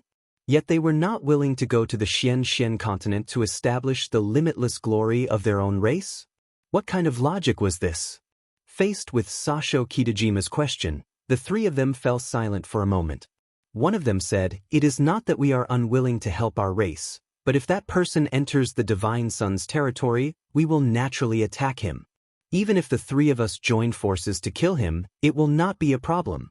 On the contrary, if he continues to stay north of the Pillar of Heaven's mountains, we will not be able to attack him no matter what. We will be powerless even if we want to." Why is that so? Sasho Kitajima said loudly. The Pillar of Heaven's mountains is clearly gone now. The visible Pillar of Heaven's mountains has indeed collapsed. How would we know that? But the invisible barrier of the Pillar of Heaven's mountains still exists. We are not willing to attack, not because we are unwilling to, but because we cannot. Another voice replied in an unusually serious tone. There was an indescribable sense of grievance and anger in the voice, as if this was a difficulty that could not be explained. "Please enlighten us, Almighties," Sasho Kitajima said respectfully. "It's not like I can't tell you the whole story, from beginning to end. With your current strength, you are about to reach that bottleneck.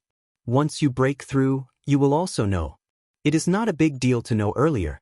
A heavy voice said slowly, 10,000 years ago, the number 1 person in the world, the 9 Nether First Young Master, unified the entire Xian continent. Everyone in the world was cultivating the 9 Nether First Young Master's techniques. But the 9 Nether First Young Master was still not satisfied and wanted to unify all the lands under the sky. Because of this, he accidentally discovered the existence of our race and attacked. Ah? So the 9 Nether First Young Master had come to our side before? Chuangshan Beidao's shock was no small matter. Why was this matter not recorded in the history books? Even the legends of the pugilistic world were not recorded? How was such a sensational historical fact not recorded at all? At that time, our Divine Sun was still in the early stages of development. We ate raw meat and drank blood, and our clothes were ragged. The 9 Nether First Young Master's original intention was to bring our Divine Sun under his rule. But when he saw our people, he flew into a rage. The old voice said slowly. Flew into a rage? What was he angry about? Sasho Kitajima asked in confusion. Chapter 1208. That bastard, to think that I worshipped him so much? Sasho Kitajima sucked in a breath of cold air and scolded angrily. How are we disgusting? Aren't we just a little different from the people of the Xian continent? To think that the number 1 person in the world is actually so short-sighted. The word spoken by a true powerhouse is an eternal mark. That day, the number 1 expert of our Divine Sun race, the great sage of Ba Qi who had already reached the half-sage realm, went out to battle in anger, but was defeated by the 9 Nether First Young Master in one move. Indescribable helplessness and humiliation. That's right, the strongest expert of the outsiders who had already reached the half-sage realm, the great sage of Ba Qi, in one move. Defeated in one move. Faced with such a huge difference in strength, what was there to talk about resisting against such a powerful expert?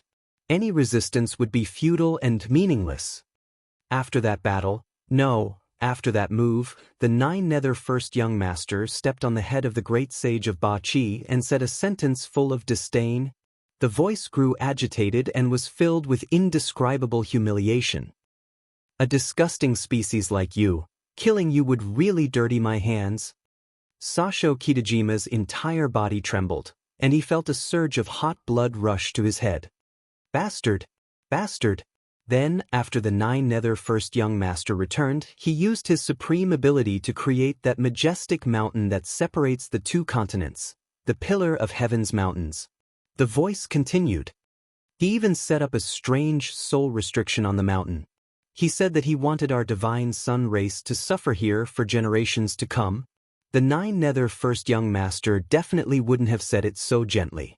He should have said, let you disgusting trash slowly enjoy your time here. Soul restriction? This is the main reason why the 3 great experts couldn't make a move? Sasho Kitajima finally understood something. That's right. If the divine sun race had experts who had reached the half-sage realm, they would be completely devoured by the soul restriction the moment they stepped foot on the Pillar of Heaven's Mountains. Thus, although our divine sun race has produced many experts, the candidates for the war for seizing the heavens are only at the Saint Monarch level. The voice sighed sadly. It's not that we don't want to fight for our race, but we really can't break through the 9 Nether First Young Master's soul seal. No matter which world it was, that sort of power was the pinnacle of power. In the face of absolute power, we can only accept. Sasho Kitajima only felt a bitter taste in his mouth. He said in despair, is there no way to break the seal on the 9 Nether First Young Master's soul? Of course we can break through, as long as one of us can surpass the 9 Nether First Young Master who set up the seal. Only by surpassing him can we break the seal. The voice was filled with infinite bitterness. But, is this possible? That was impossible. In these tens of thousands of years, not to mention surpassing the 9 Nether First Young Master, there wasn't even a single person who reached the sage level. There was no expert who could match up to the 9 Nether First Young Master. In these tens of thousands of years, there were only 3 people who reached the sage level and above. But do you know? All 3 of them were the 9 Nether First Young Master's disciples. Even his disciples had already surpassed the sage level and roamed the 9 heavens. Just how strong was the 9 Nether First Young Master himself? No one, absolutely no one can surpass the 9 Nether First Young Master. Surpass the 9 Nether First Young Master? Sasho Kitajima felt the world spinning. Not to mention achieving such a thing, just thinking about it, saying it, or even thinking about it was enough to make one's scalp go numb. In that case, even if we can go over, we'll only be trash to be slaughtered. Sasho Kitajima said bitterly. That's not necessarily true. You said it yourself just now, Guhan, that once #1 expert of Xianshen continent, had his strength deteriorated for some reason. The rest of the people are not to be feared. The only person who can suppress you in the Xianshen continent now is that absolute expert. That voice said. We indeed cannot go to the north of the Pillar of Heaven's Mountains, but if you can set up a trap to lure that person into our divine sun race's territory, as long as he is far away from the Pillar of Heaven's Mountains, the 3 of us naturally have the confidence to make him unable to return forever. Lure him over, not bad? Sasho Kitajima's eyes lit up, and his brain began to work at high speed. This was the only feasible plan at the moment. But the key problem was, how could they lure that person in? With that person's strength, who would have the ability to lure him into the territory of the strange races? Although there was no concrete plan of action, but the general direction had already been set. Sasho Kitajima did not linger for long, and once again used his extreme speed technique, rushing back to the front lines. And the moment Sasho Kitajima returned, he immediately gave the order for the strange race's million-strong army to launch an all-out attack on this land that had already been soaked in blood. A great war had actually erupted just like that. And when the war broke out again, it would be extremely tragic. It would be even more tragic than the previous war. At this moment, the entire Xian continent had already descended into chaos. In an instant, the entire continent was in an uproar. The shocking news from the Pillar of Heaven's mountains spread like wildfire throughout the entire continent. In an extremely short period of time, the entire continent seemed to have exploded, and all the Xian cultivators from all over the continent began to move. The evil Monarch Manor, Tian Fa Forest, and the 3 Holy Lands jointly released this news, which represented the 3 strongest forces in the Xian continent, shook the entire continent in an instant. The strange races had invaded. The continent was in danger. The evil Monarch Manor, Tian Fa Forest, and the 3 Holy Lands had announced that they would use all their strength to stop the invaders, but the situation was not optimistic and it was extremely dangerous. In the instant this news spread, the Dongfang family, Duanmu family, and Xikong family had already gathered all their forces and set off towards the Pillar of Heaven's mountains. Xikong and Yi and Duanmu Chao Fan, the 2 family heads, led their own troops and rushed towards the location of the decisive battle. The Dongfang family was personally led by the old lady, and all the forces of the Dongfang family followed closely. Even the gold Xian and silver Xian level servants followed closely. The blizzard Silver City was filled with swordsmen dressed in white, and like a snow-white hurricane, they swept down the snowy mountains, through the vast grasslands, and across the continent, rushing towards the Pillar of Heaven's mountains. The old city lord of blizzard Silver City, Han Feng Shui, the current city lord Han Zhanmeng, together with his wife, Shui Shuangqing, as well as Mu Shui Tong and his wife, mobilized all the manpower they could and used all the methods they could to rush to the Pillar of Heaven's mountains at the fastest speed possible. The various countries of the continent also mobilized after receiving this news. Tianxiang's side was the fastest to act. On the same day that this news reached, the current Prime Minister of Tianxiang, Li Yuran, stood her ground and immediately suggested sending troops. She also gathered all the Xian cultivators of the country to rush to Tiannan to assist in the battle. Li Yuran, who had always been elegant, was actually frothing at the mouth during this court discussion. His spittle was flying everywhere. Because she knew the severity of this matter too well. As the person who understood Jun Moxie the most, Li Yuran knew that this matter had clearly reached a critical stage. Because this request for reinforcements was sent by Jun Moxie. What kind of personality did Jun Moxie have? As long as there was a slim chance of victory, Jun Moxie would definitely not send out any request for reinforcements. But now Jun Moxie, Tian Fa Forest, and the 3 Holy Lands had obviously gathered all their forces. It could be said that they had already obtained the strongest and most elite forces of the Xian continent. But still, it was Jun Moxie who sent out such a request. Then, there was only one conclusion. The severity of this matter had already reached a point where it was almost out of control. The Emperor of Tianxiang, Yang Huainong, also expressed his support without any hesitation. The patriarch of the Duger family, Dugu Zonghang, personally volunteered to lead the troops. The Murong family's patriarch, Murong Fengyun, who had retired for more than a year, also volunteered to lead the troops. The 2 old generals, 1 commander and 1 deputy, only used a day to gather all the Xianqi cultivators in the capital and rushed to Tiannan without stopping. There was no time to wait for everyone to finish gathering.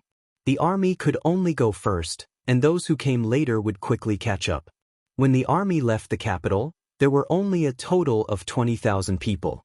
But by the time they had rushed for 1,000 miles, the army had already grown to 30,000 people. It was like a rolling snowball, getting bigger and bigger. But their speed did not slow down at all. Instead, it was getting faster and faster. Before Murong Fengyun set off, he secretly came to the tomb of the lovers and sat in front of his daughter's grave for a while. Before he left, he sighed and said in a low voice, "Shao Yi, no matter where you are, I hope you will take good care of my daughter." At this moment, This old man had truly acknowledged his identity as Yi Gohan's son-in-law. Although it was already too late, but wasn't this also the last wish of a father? Because this time, Murong Feng Yun had no intention of coming back alive. Many people of the pugilistic world also joined this army. They brought their own weapons and their own hot-bloodedness, joining this high-spirited army without any hesitation. The 3 great generals of the Duga family, as well as the top 7 heroes of the 3rd generation, came out in full force. The god of wealth, Tang Yuan, did not hesitate at all. Without saying anything, he donated more than 90% of his net worth.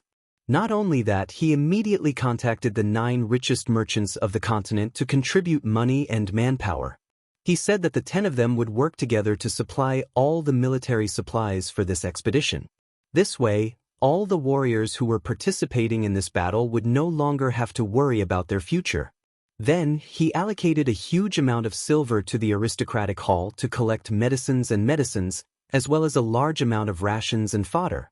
He received them in batches and sent them to the Pillar of Heaven's mountains. In the whole world, apart from a very small number of clans, almost all of the clans organized their own forces and headed towards the southern heaven. At the same time, countless manpower, financial resources, and material resources were also gathered in Tang Yuan's hands at an unprecedentedly terrifying speed. You're tuning in to the Passion Pages YouTube channel. We're so grateful for your support, and don't forget to subscribe to join us on this incredible journey through captivating stories. Your generosity through donations truly makes a world of difference, as it's the primary source of revenue that allows me to expand and enhance this channel for you. Thank you from the bottom of my heart for being a part of this adventure.